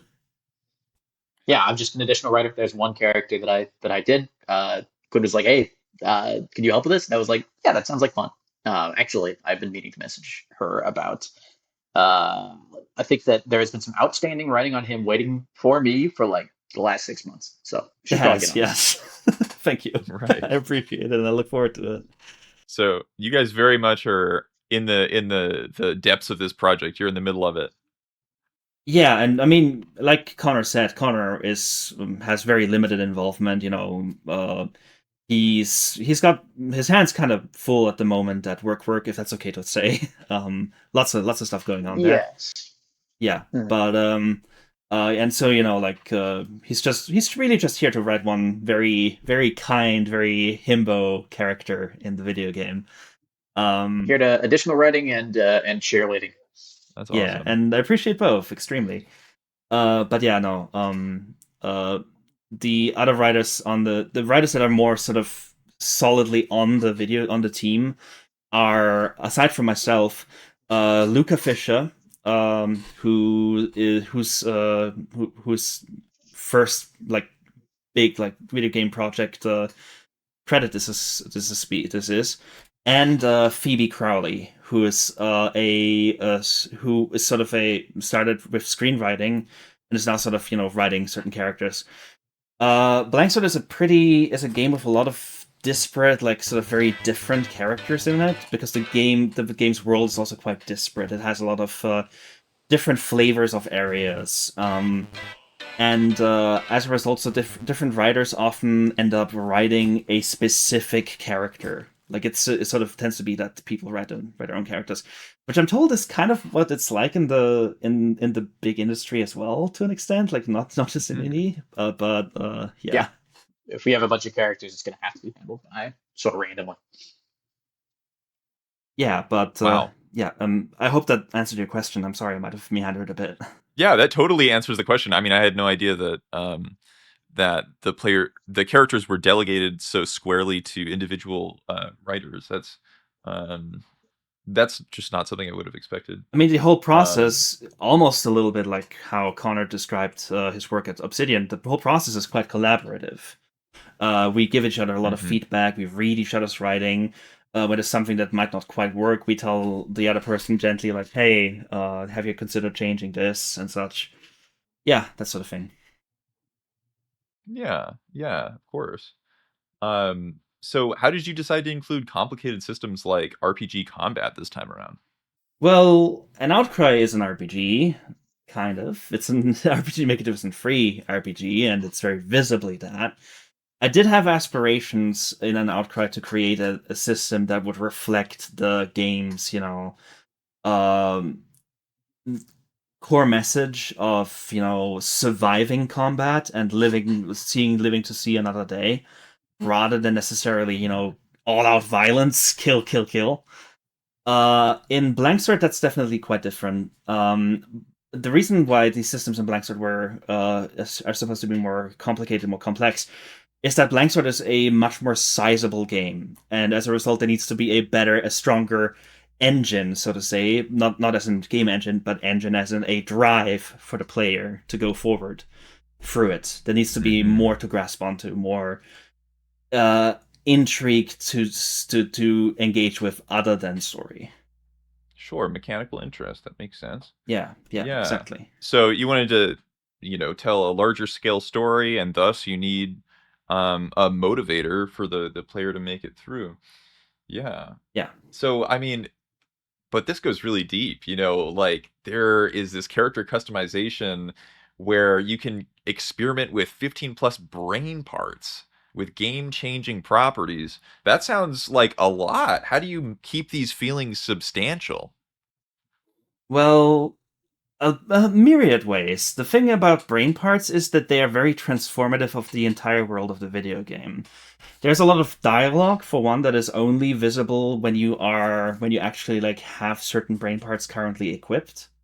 Mhm. Like you can only see these interactions if you have that specific part of your brain in there.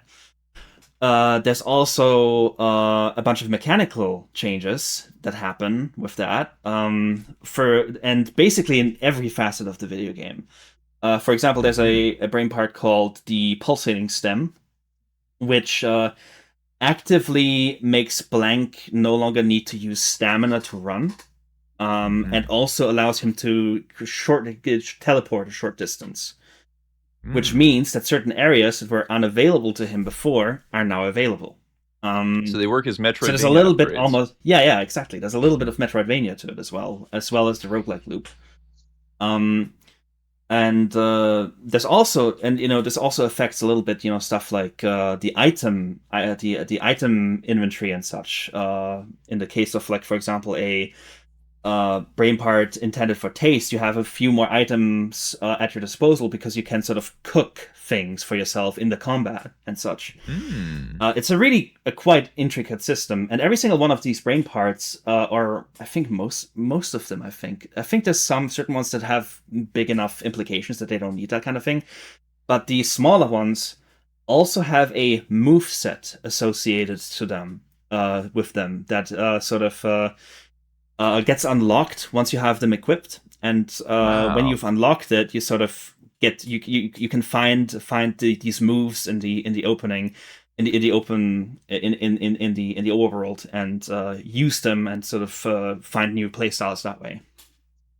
Wow. So there's a lot going on with that. Yeah. Do you want to give a brief pitch about what Blanksword is for folks who may be listening who may not know? Oh, absolutely. Yeah. I'm sorry.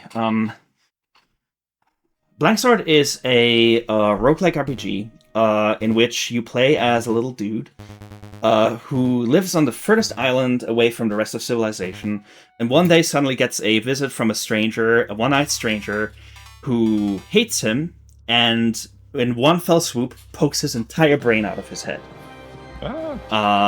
Leaves him to die on the floor, no brain. Yeah.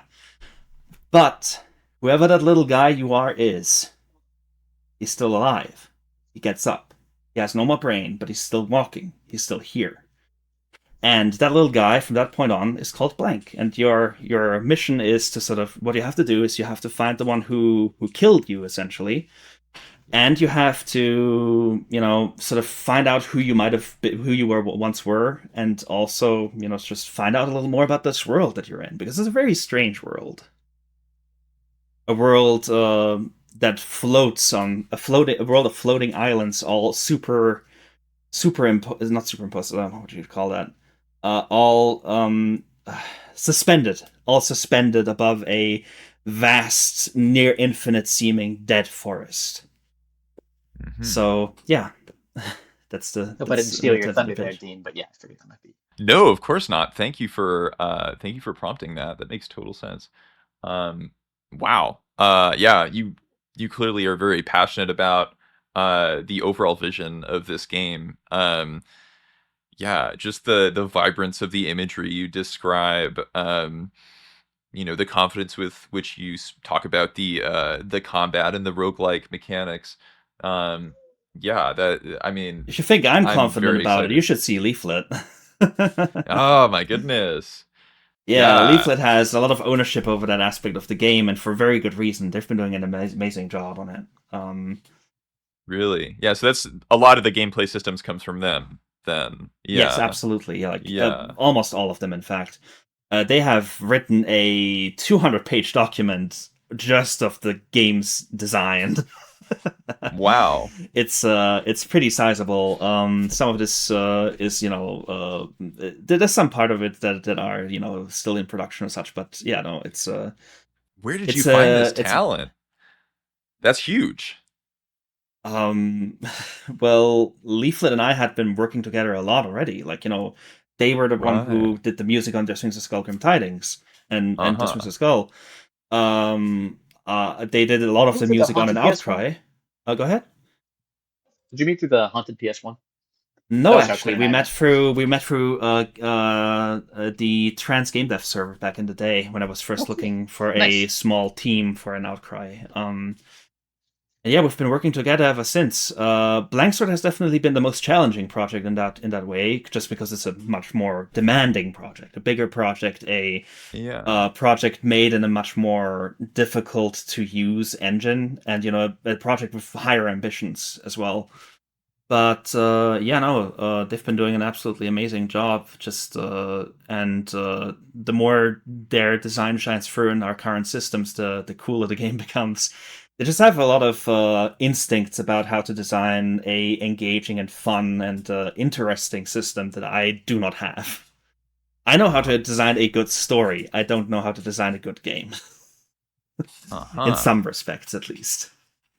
Huh. Well, this explains the huge shift. It's this person that was otherwise a composer in your previous projects. They've sort of taken a hugely important role in the upcoming Blank Sword. Yeah, Yeah. I mean they have there's much precedent with them as a gameplay designer. Just not quite at this scale, essentially. They Right. have designed for a lot of smaller games. And they have already also designed for a roguelike beforehand, Shuffle Tactics. But Blank Sword is the most ambitious thing they've lent their design voice to so far. Mm-hmm. Okay. Cool. Well, thanks for sharing. Question for Connor. Can you elaborate on this himbo that was previously alluded to? Yeah. Wait, am Yes, I allowed to? you're allowed to at least talk a little bit about the first visit with him. First time you talked to Sure. him. Uh, wait, it's been a little bit. I'm losing my mind. He is a very large. He's a lifeguard. He's a very large lifeguard looking over. And you can stop me if I say anything out of turn. You can go with a big chair. He's looking over life in the primordial soup, I believe. Yes. Primordial beach. Yes. Um, he is tasked with keeping the fish off land and land off fish. So um, he's protecting this, but making sure that it doesn't that nothing in the water, none of these living things, get any funny ideas about encroaching upon, uh, I guess, the domain of anything on the land. If anything developing without the express go ahead of the powers that be, shall we say it? But he himself is just like a kindly, I would say maybe a little like he's a kindly large wildlife loving dude. Is pretty much the long and short of it. With the greater complexity being that, and again, stop me if I'm going if I'm revealing any part of your hand that you don't want revealed. He is a sort of a foil to some of the other characters in the game in that he is just sort of happy where he is in his low ranking position. Mm-hmm. He doesn't care about any power struggles or any upward mobility or really anything. Yeah, He is power perfectly struggles, of happy course, doing being what a big thing because the main character was likely destroyed, killed in something like that. But yeah, go ahead. Mhm. He's just like he's happy where he is. He's a little, I would call him slow, but not necessarily stupid. I think it's like a point of distinction. It's, there's a character archetype. Everybody has the Kronk-esque, large, nice guy. But I wanted to make sure that his feelings on everything were completely earnest. And that even though he's sort of an obstacle for the player, he's sort of a humorous obstacle where you understand everything that he's doing. You may not have to take him like super seriously, but he helps to round out the cast a little bit. So Mm-hmm. he's fun to write because he's got kind of the California surfer bro thing, which is of course near and dear to my heart. That's hilarious. So this big, charming, earnest guy that kind of acts as an interesting obstacle in almost a metaphysical space. So what's his name? His name is Ian, Guard Gar- Ian. okay. Yeah. I always worry about overly saying too much where I'm not supposed to. Oh no, Oh, no. Guard Ian. Oh, I love that. Yeah, that's Yeah. funny. Good times. Yeah. So what about you, Quinn? Do you have a character that you're excited for players to experience? Several. Several, actually. I'm trying to think. I'm trying to consider real quick which ones I should give away, or at least even like Right. talk about here right now. Yeah, like if you had One to of pick Phoebe's one. characters. One of Phoebe's Uh-huh. characters is actually one I'm really excited for people to meet. He is the oldest man in the world, and she has found a just incredible writing voice for him that I think will really endear him to people and has severely endeared him to me. As for characters that I myself write, uh, Connor hinted at there being a character that Guard Ian is a foil to. I'm very excited for people to meet that character. That would be so. In general, I forgot to mention this before. Blanksword is very strongly centered around a culture of angels, of the angelic, and Guard Ian himself is an angel. He is the angel of protection. Um, uh, but there's a second angel on the same island as Guardian, where where the primordial soup is, and that's the angel of blood. She is Hmm. hilarious and terrifying at the same time, and I'm really happy. I'm really looking forward to people finding out about her.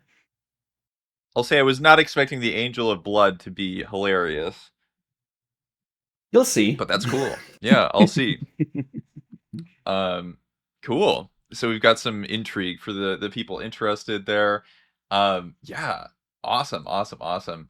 And you mentioned potential for a crowdfunding campaign at some point. So is this still a thing?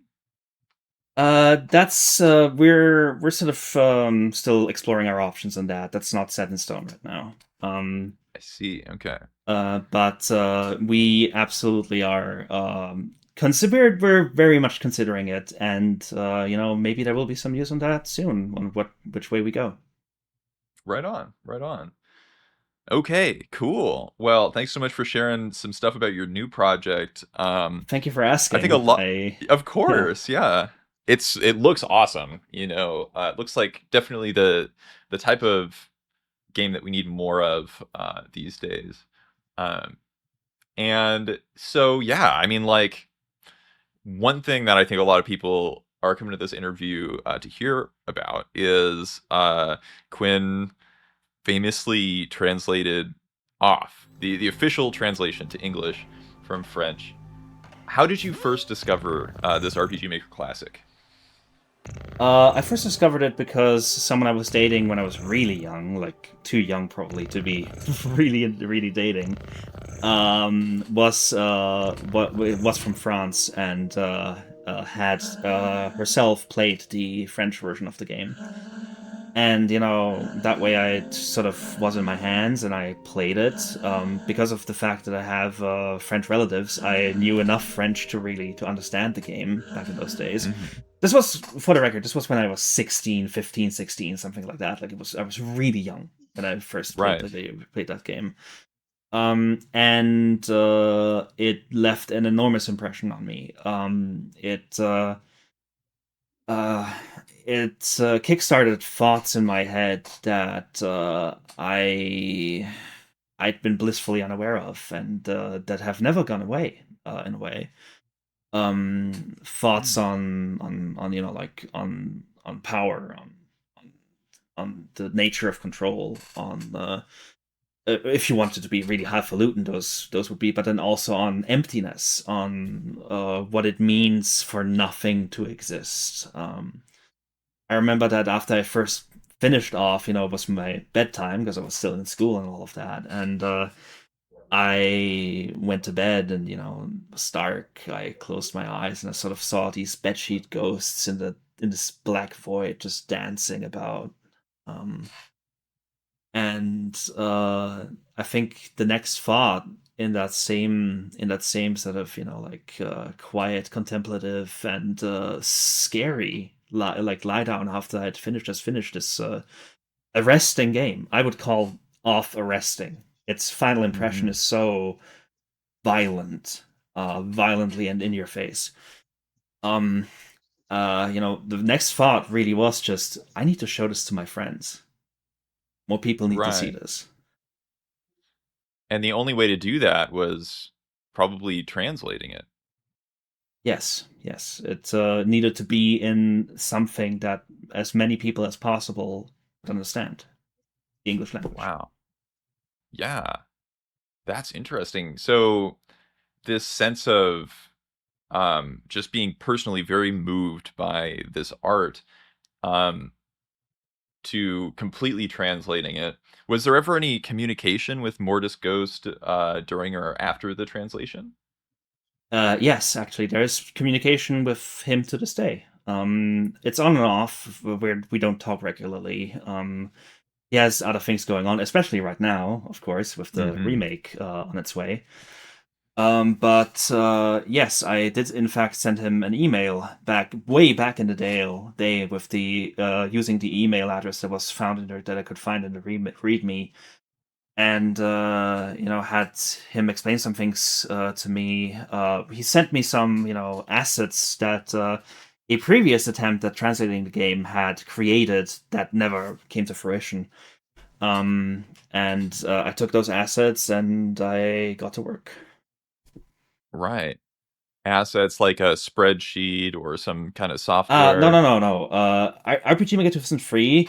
This is actually Connor is relevant here because this is an enormous point of frustration with us with Death Strings of Skullgrim Tidings. RPG Maker 2003 does not keep any of the dialogue centralized like that. It's all you have to Mm. dig through the files to find every single line of dialogue and change it one by one by one by one. So you were actually going through the data files and Yes. just changing it in that raw data file. That is wild. Okay. It is about as basic as a program like this can get. If you think there is going to be a technical problem with something you're trying to do, there is, and if you don't think there's going to be a technical problem with something you're trying to do, there's still going to be a problem. Right. Yeah. It has very little consideration. It has a very little consideration for best practices and for a It's just an ancient program. It's ancient.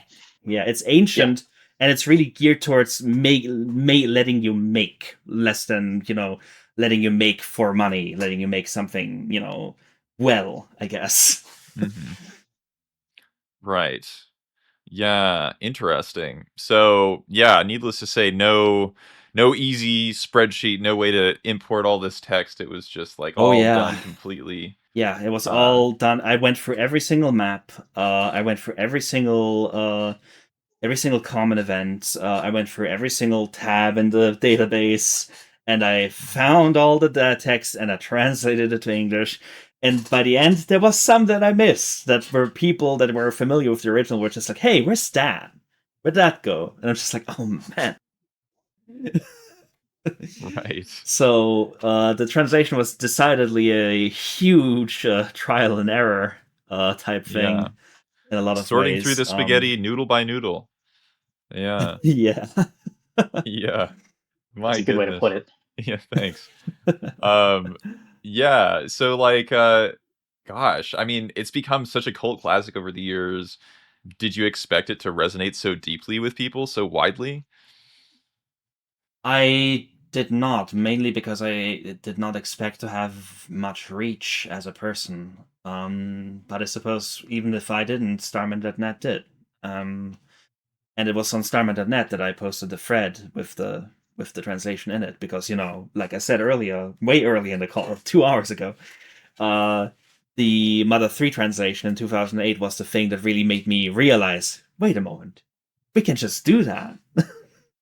Yeah. Like if something's not in the language we need it to be in, we could just make that happen. And Right. with RPG Maker 2003, that was a lot easier, thankfully, than with Mother 3. Still difficult, like I just said, like the whole thing with needing to sort for the spaghetti noodle by noodle. But at least we had Mhm. a tool. We could open the game with RPG Maker 2003, and it would open no problem. And I could change things Mhm. around that way. I say we because in the early days, as well as the later days in general, like I was never completely on my own on this whole thing. There were always some people that were proofreading stuff, or maybe because I was currently unavailable because of some family gathering or something. Someone who had started playing the game and had been so intrigued, they were just like, "Oh, well, this next bit is in French and I don't understand it." And then they just open it up and like Google Translate the lines for themselves to be able to understand it. That was something that actually happened. Like a friend of mine played through the first two zones and then just started translating the game himself with Google Translate because he wanted to know what happens next.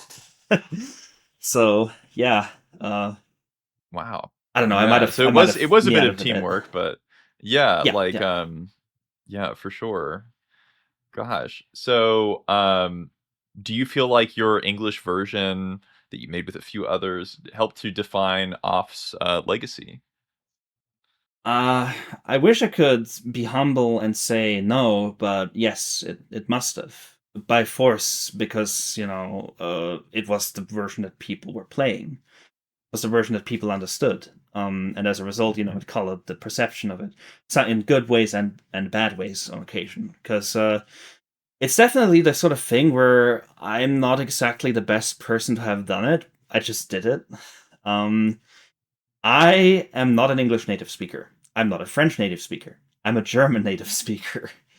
I just was the one who did it, and it got done, and that's what really matters, I suppose. And yes, that absolutely influenced how people perceive off how the ways in which that game is received. Yeah. Wow. Huh. Okay. Yeah, I mean, I guess unavoidable when that's the one that people are playing. Yeah. Yeah. So I guess both of you, do you still follow RPG Maker games today? I have a fondness for any. I would say not super often, but I always keep an eye out for things that are pushing the envelope a little bit. I always think there are things that are interesting happening in the RPG Maker sphere. Yeah, for sure. Sometimes is my answer. I like that. I definitely keep a finger on the pulse of it. It's not the sort of thing where I play everything religiously anymore. I used to do that for a while in the 2010s. And I even used to play a lot of off fan games, for example, just to sort of see Mhm. what people were like doing with that. And there was a lot of exciting stuff. But uh no, nowadays I just really just I keep a pulse on it. I follow people like Reggie22K3, who I'm Oh, pretty sure yeah. you know. Yeah. Yeah, yeah. And I see if anything catches my eye, and if something really catches my eye, I will give it a playthrough. Recently I really loved the RPG Maker MV created game Swollen to Bursting Until I'm Disappearing on Purpose. Classic, classic.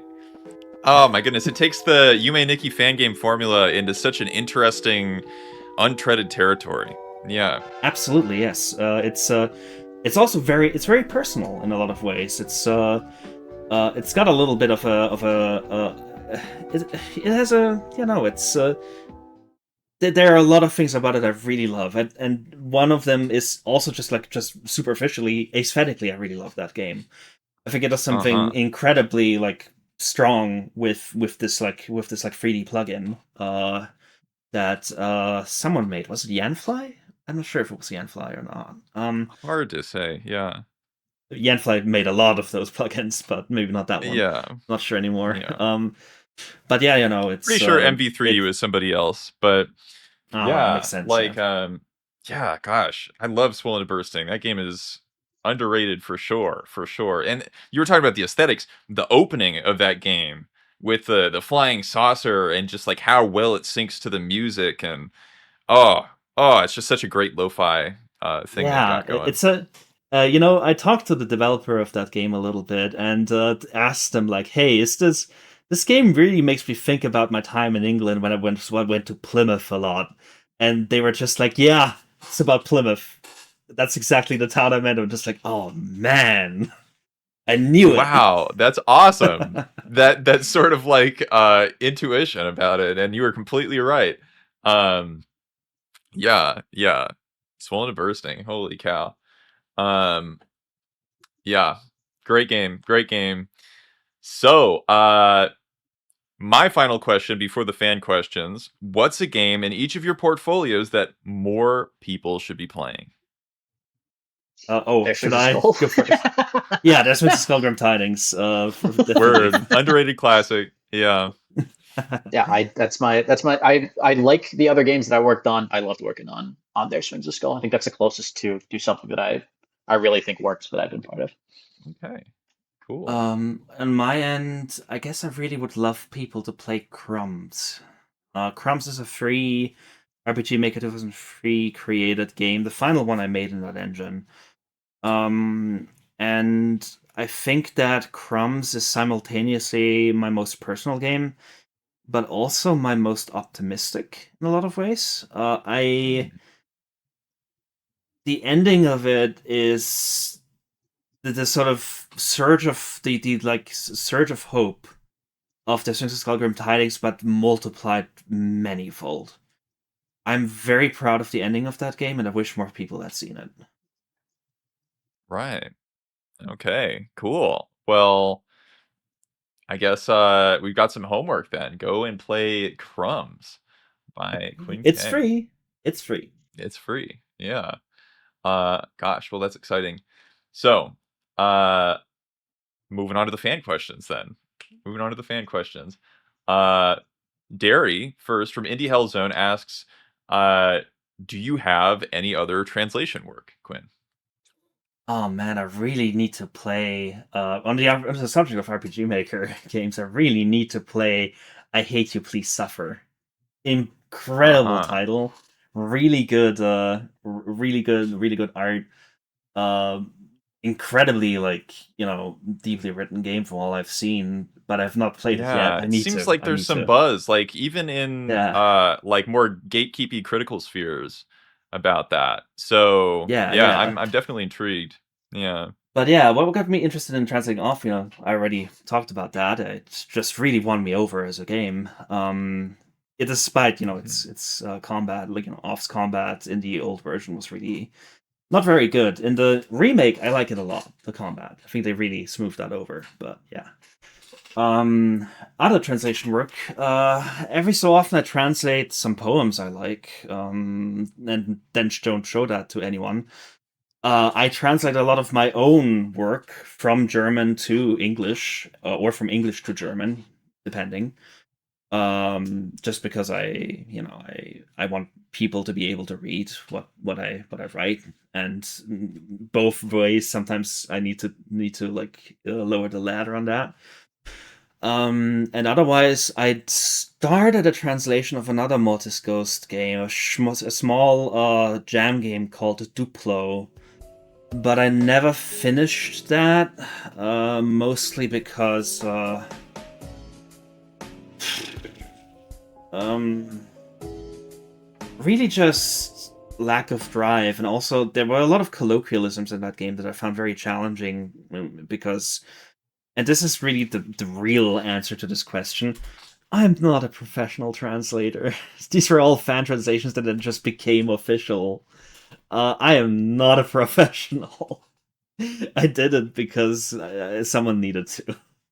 And as a result, Mhm. like, the sort of trying to force myself to be the translator of Mortis Ghost's French work just didn't really come to be, I guess.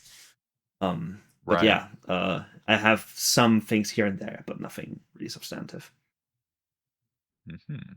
Okay, but it seems like you do enjoy it, doing it sometimes for poetry on your free time.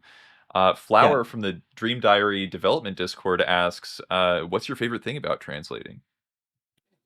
I think my favorite thing about translating is just really when you find a really good phrase for something in another language. Like, you read an Mhm. original, and then you're just like, wait a second, I could phrase that like that in this language. So good. Yeah. So fun. Huh. Just it you know the term, of course, neuron activation. That's the kind of thing that activates my neurons. That's the thing I love about translation. Yeah. Yeah. Love The that. Love creativity of that. it, I guess. Yeah. The creativity, finding that nugget where you have to elaborate a bit more in English, perhaps. Yeah. Um, yeah. Okay. Another question about translating. Uh, so Yure Rasante from the Lunatic Discord asks, were there any parts of Off where you had to be more creative to give the proper meaning that would otherwise be lost in a more literal translation? That's oftentimes the move names in that game. I think were like that. That's actually something I struggled with a lot in the early versions. In the last ones, I kind of got there more, but I still never quite made it. I'll be direct and say that I think my off translation is decent in some ways, but I think that the people at Fangamer who are now cleaning it up for the remake are just doing such an excellent job that I feel like they're blowing my work out of the water. For example, here. But no. To get back to the question, uh, I'm really not. I'm really not sure if I even have anything like that exactly. Oh, maybe the line with the trame scénaristique. Yeah. So in the finale of Off, spoilers, there's a line that the judge says in English, is the obscuring mist of the narrative really your excuse for killing woman and child? I see Mhm. someone asked about part of that line later, so I'll get to that then. But just is the obscuring mist of the narrative. That's sort of phrase I felt really expressed that much better, like sort of going into a more metaphorical imagery of that really expressed what the judge was trying to say there much better than what I had previously in the first two versions, I think. Yeah. Hmm. Cool. Um, cool. You just totally answered the next question. How did you decide on having the judge speak like that? Oh, Um, the thing is, the judge speaks like that in French, in a right. way. Yeah. He's he really is just kind of this cat has a thesaurus and he's not afraid to use it. Uh, Right. so Yeah. yeah, in a That makes way, sense. I feel like I failed the judge a little bit. I think the judge speaks more actually competently in French than he does in English, but it got better with time, I guess. Right on. That was Dance Dance from TikTok. Um, looks like the last translation question comes from Spook from the Pergaliminal Discord. They ask, in the final portion of the game, when you meet the queen, I recall two variations of this translated line, both the son who brought us into the world and the son we brought into the world. And they're dying to know which translation is correct. Yeah, that's a whole big thing. Mortis Ghost actually was the one who told me, like, sometime in between the second and the third version of the translation, that I had it wrong by saying the son we brought into the world. It's the other way around. I know it feels wrong, and that's why that mistranslation happened. But yes, it's the son who brought us into the world. Ah, The batter and the queen are therefore products of that son. okay. That does kind of shift things on a pretty fundamental level. I'm so glad you Yeah. found that one person on the corner of the internet that has like the burning question about the one translated line. That's so Oh cool. no, that Uh question was very common in those yeah, days yeah. actually, like for in Yeah, it the makes old days, sense. the 2010s. I And was just I'm impressed at happy how to yeah. specific it was. Yeah. Um yeah, so awesome. Thank you for elaborating. Um So Francisco GR from Blue Sky asks, what advice would you give folks seeking to make a living off of independent creation? Patreon, social media, motivation, and just whatever comes to mind. Have some kind of fallback. Absolutely have some kind of fallback. You need to. You really need to. The times are very bad to be a creative first and only a creative. You need to have more in your tool belt than that. There's a reason I do this on the side. Oh yeah. I am incredibly lucky in a lot of respects to be able to do this, as my main thing. And even in my case, even with all the luck that I have, it is frequently precarious and difficult in how much sacrifice it demands. Have a second non-artistic thing you can fall back on to support you when times get tough, when the going gets rough. And I'd also say make sure you are able to. This is gonna sound. I don't want to sound like a dick, but make sure you're able to do it. I would, if you want to go down that path, I would. My approach is to do it on the side at least first to make sure you can finish something without, throwing your hat in where you are continuing to live, and then find out that there's some obstacle to your path. I would say that the way that I look at it is try to remove as many obstacles to your path as you can to make this thing. Making something is difficult enough without a billion things stopping you. My main one is mental health. I find if you think you are struggling from a mental health perspective, trying to get a handle on that before you leap into doing something creative for your career, I think is important because you run the risk of complicating factors getting in your way when this creative thing that you need to do in order to continue to live needs to get done, getting blindsided by things like that. Which isn't to say that you should wait until you're like perfectly neurotypical and like in the best possible headspace or whatever. That would be prohibitive to literally anybody. Nobody is that mentally well. But it's just to try to be aware. Yeah. But try to be aware of where there can be problems. Try to have some, again, not just have a literal fallback, monetary fallback, but have like an emotional or psychological fallback. I don't even know if that's right to say. I don't know. Definitely something else that you care about immensely that does not involve as much, like sort of very personal, very potentially very, emotionally like taxing work from yourself in that way. Something more rote, but nonetheless very pleasant and pleasing. A example, for example, would be gardening. I've seen many people that really just find a lot of peace in gardening that they didn't maybe for example, in video game development or such. Touch grass, blah, blah, blah. Yeah, word. Well, real quick, in terms of motivation, though, that's an interesting question. I find that I'd say that like you can figure out what will motivate you to persist. But I think a good step is to finish something first, start a jam, do something, make a Twine game. I don't know, get it done, and then you'll find it easier to continue to finish things. Because that thing that's a barrier. I've never finished anything. Yeah, it gets into people's heads, I feel. Again, motivation is a strange thing. You just kind of have to figure out what motivates you, really.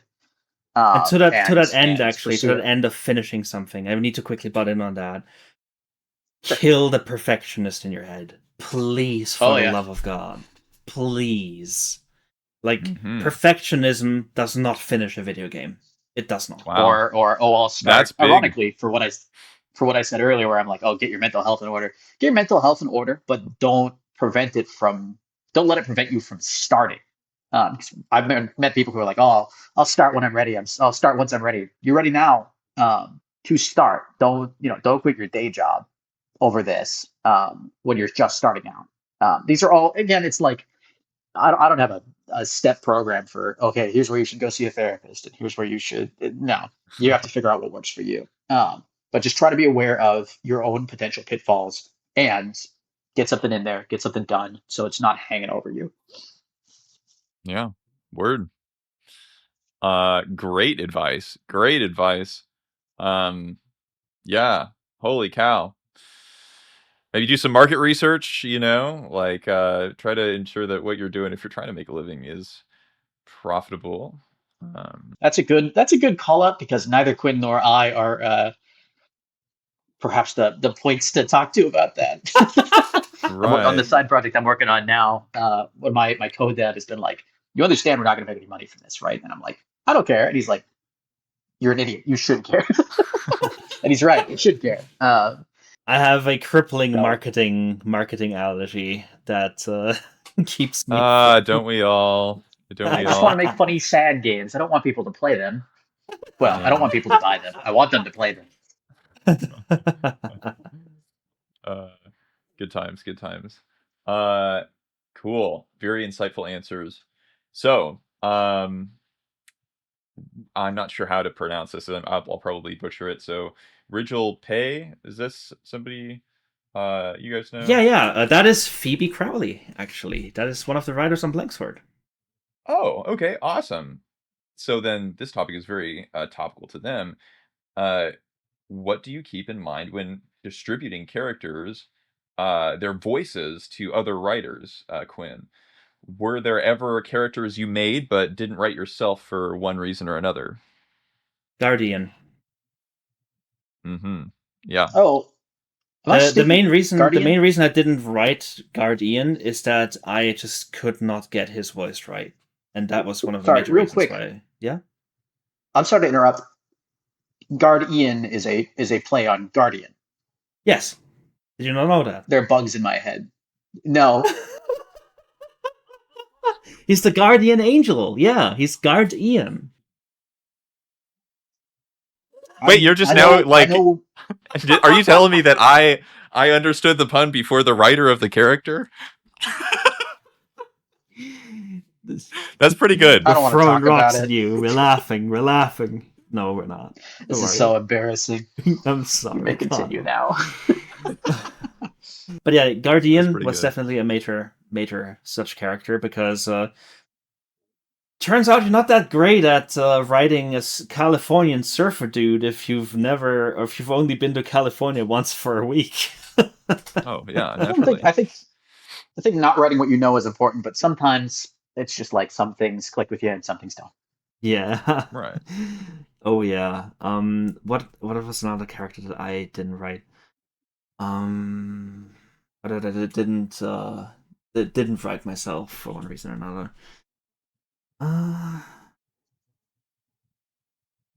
No, I believe Guardian is really the the most prominent one in that way. Yeah, or at least the most prominent one I can talk about right now. Okay, right on. Well, thank you so much. Bossy, the developer of Muffle's Life Sentence, for both of you, asks, I would love to know what RPG Maker game inspired you to start making games. I mean, off in a way. Makes It sense. was because of my work on off that I knew how to wrangle RPG Maker 2003, and so it became eventually logical for that to be the engine that I started working in. Yeah.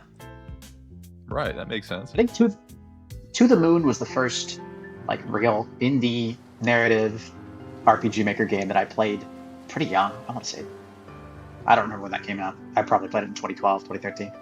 I don't know that I necessarily think of it as an inspiration, but it definitely got me into the like zone of I want to check out. You know, I'm more open to indie games, more open to indie RPG Maker games and things of that nature. I'm sure I'm forgetting some other good ones. Mm-hmm. Yeah, that is an interesting one. Yeah, gotta love To the I want to Moon. go back and replay it and see how it holds up. Yeah, they're still making spin-offs to this day. Yeah. Which is, yeah, I don't know, that is staying power for sure. Devotion. Yeah, cool. Abe Estos on Blue Sky asks you guys, what are some non-video game influences to your works, particularly literary works? There are a lot of literary inspirations. Quinn is probably sick of hearing me talk about these.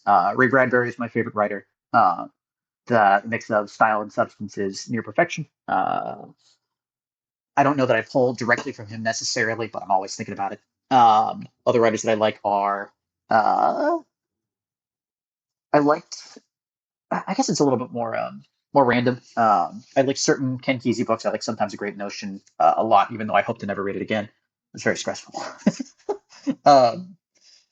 I like Steinbeck. I think I've liked most of the Steinbeck books that I've read. Shirley Mm-hmm. Jackson's my favorite horror writer. Not well, she's one of my favorites. She's the most consistent of the horror writers that I like. I really like Thomas Ligotti. I need to read more Harlan Ellison. Both of them are freaks, but they have some very interesting ideas. In terms of movies, I don't know. I don't know that I pull directly from movies very much. You know what? I pull from music. Um, Hmm. and I'm sure you'll have similar touch points, Quinn.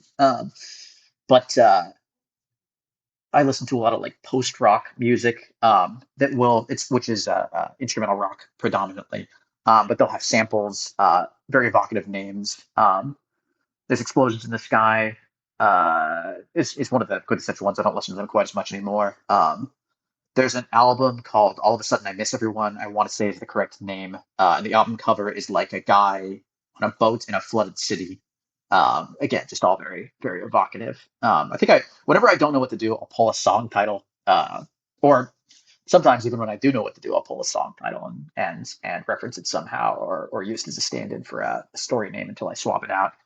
Uh, yeah, strangely, I think I pull from music more than maybe anything else. Wow. Hmm. So the main thing I really pull from is theater, in general. Huh. I pull a lot from the works of Bertolt Brecht, if you wanted to pronounce it English like. I pull specifically from his concept of the learning play. That was one of the major like monolithic inspirations on an Outcry, actually, and its sort of approach to choice. Because Bertolt Brecht would write a lot of plays where he would deliberately create the possibility of several outcomes at the end. Such plays as the yes sayer and the no sayer and such, which were like variations upon the same play where a single choice was done differently. I really like the plays of Samuel Beckett. I have recently revisited actually Crap's Last Tape, a monodrama he has written, and I still love it as much as I used to. I think he had a really great, iconoclastic approach to form. He had a tendency to experiment with the bounds and sometimes go beyond the bounds of the stage in really intriguing and really effective ways. An iconoclastic sense of form. Good word. Hmm. uh, if yeah, thank you. But yeah, basically, like what I'm trying to say with that is, he's trying not to. He frequently, he mixes it up to an extent in ways that a lot of people don't even think to mix it up. I see. Uh-huh. Yeah. Or that a lot of people, feel like violates the form of theater in a way. Like some people might call some of his plays like reading plays, plays that you can only read on the page really to really get anything out of them and such. And that's I find that an asinine perspective. But either way, um,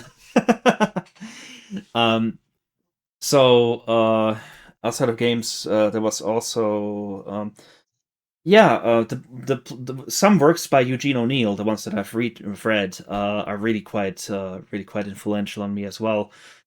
This idea of the pipe dream as a major element. Um, but yeah, just to also branch out a little bit from theater. I am Franz Kafka's bravest soldier. Hmm. I loved his writing a lot. There's another German author, though Kafka is from the Czech Republic, though during Kauka times, whatever. Robert Walser, who was a writer who lived in several of the German speaking areas. Robert Musil, who was a Austrian writer who died penniless after he he broke himself upon his magnum opus, a enormous novel by the name of The Man Without Qualities. What else?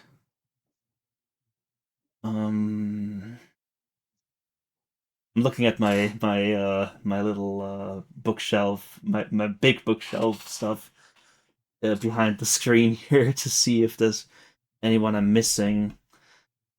Oh, of course, Paul Auster. Great, regrettably recently deceased American writer. Specifically his books In the Country of Last Things and the first part of the New York trilogy, The City of Glass, were immensely influential on me.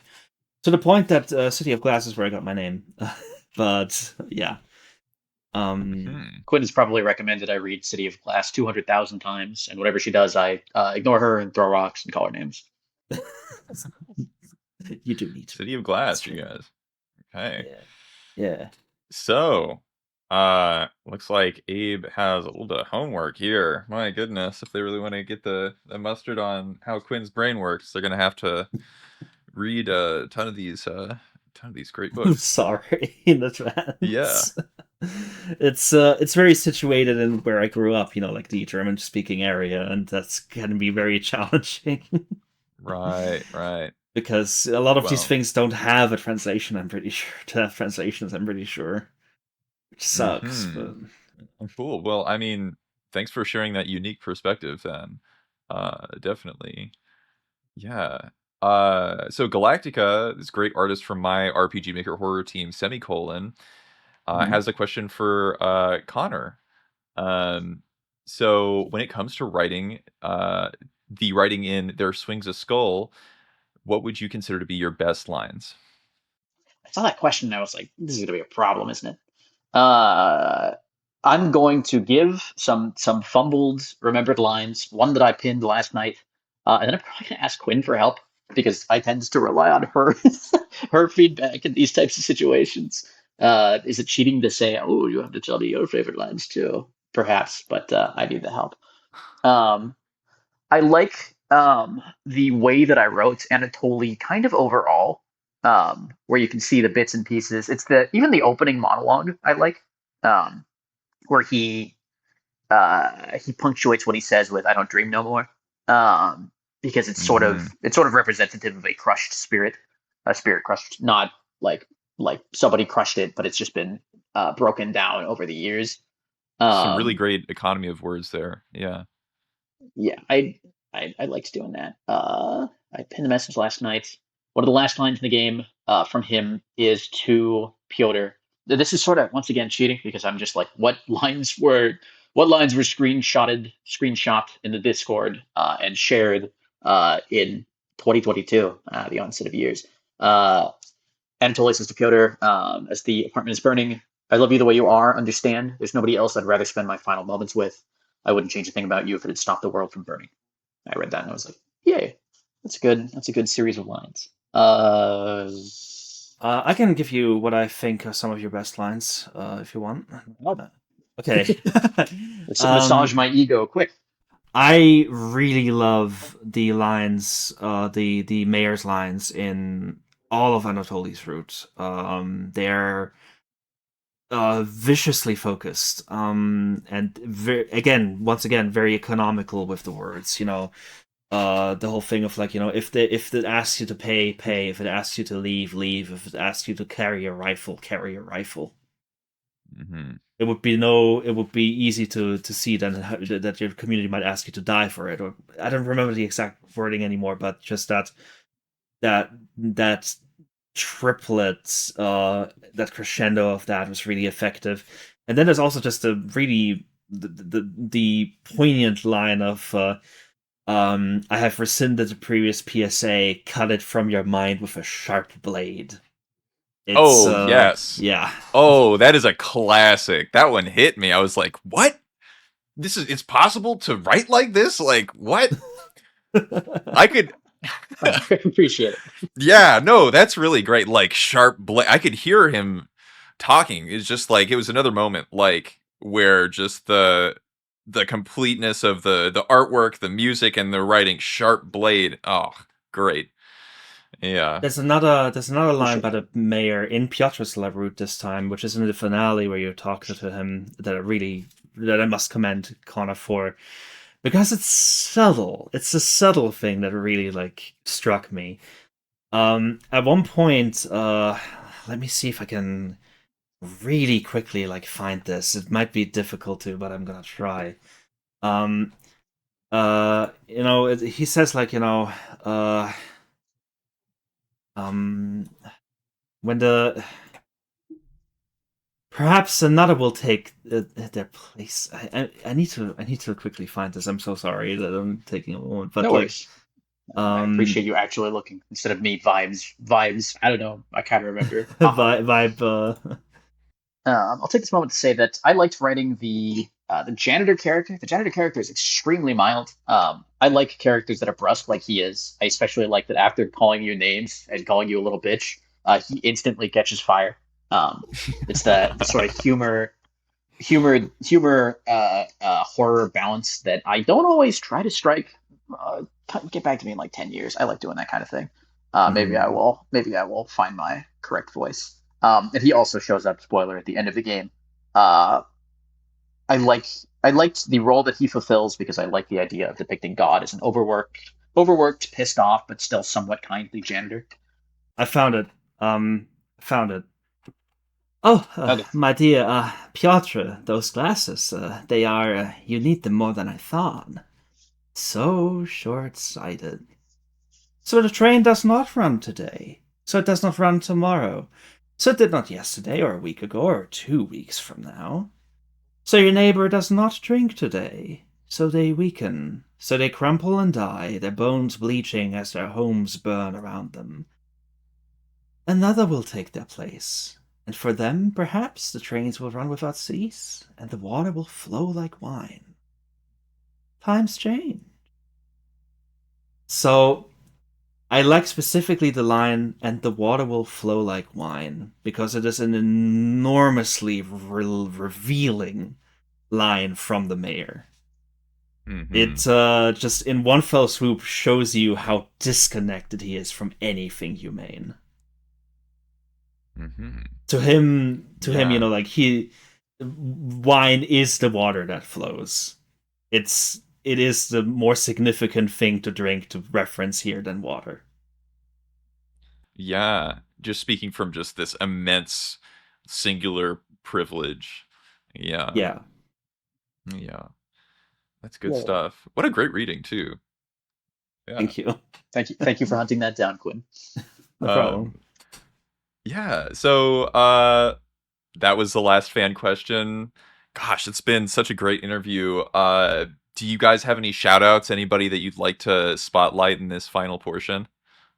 Shout outs to Quinn. Shout outs to Leaflet. Shout outs to. Oh no, I didn't have a plan for this. Um, Anybody who I've worked with. Shout outs to Dave Jaw, who I worked on a Match Made in Hell with, which was for a goofball game that we released last year that I don't think anybody played, but it was fun to work on. Uh, I will try to remember more as Quinn speaks. Shout outs to Leaflet once again. Double shout out for Leaflet because they deserve it. They are really an amazing collaborator and an amazing person in general. Very patient with me, certainly.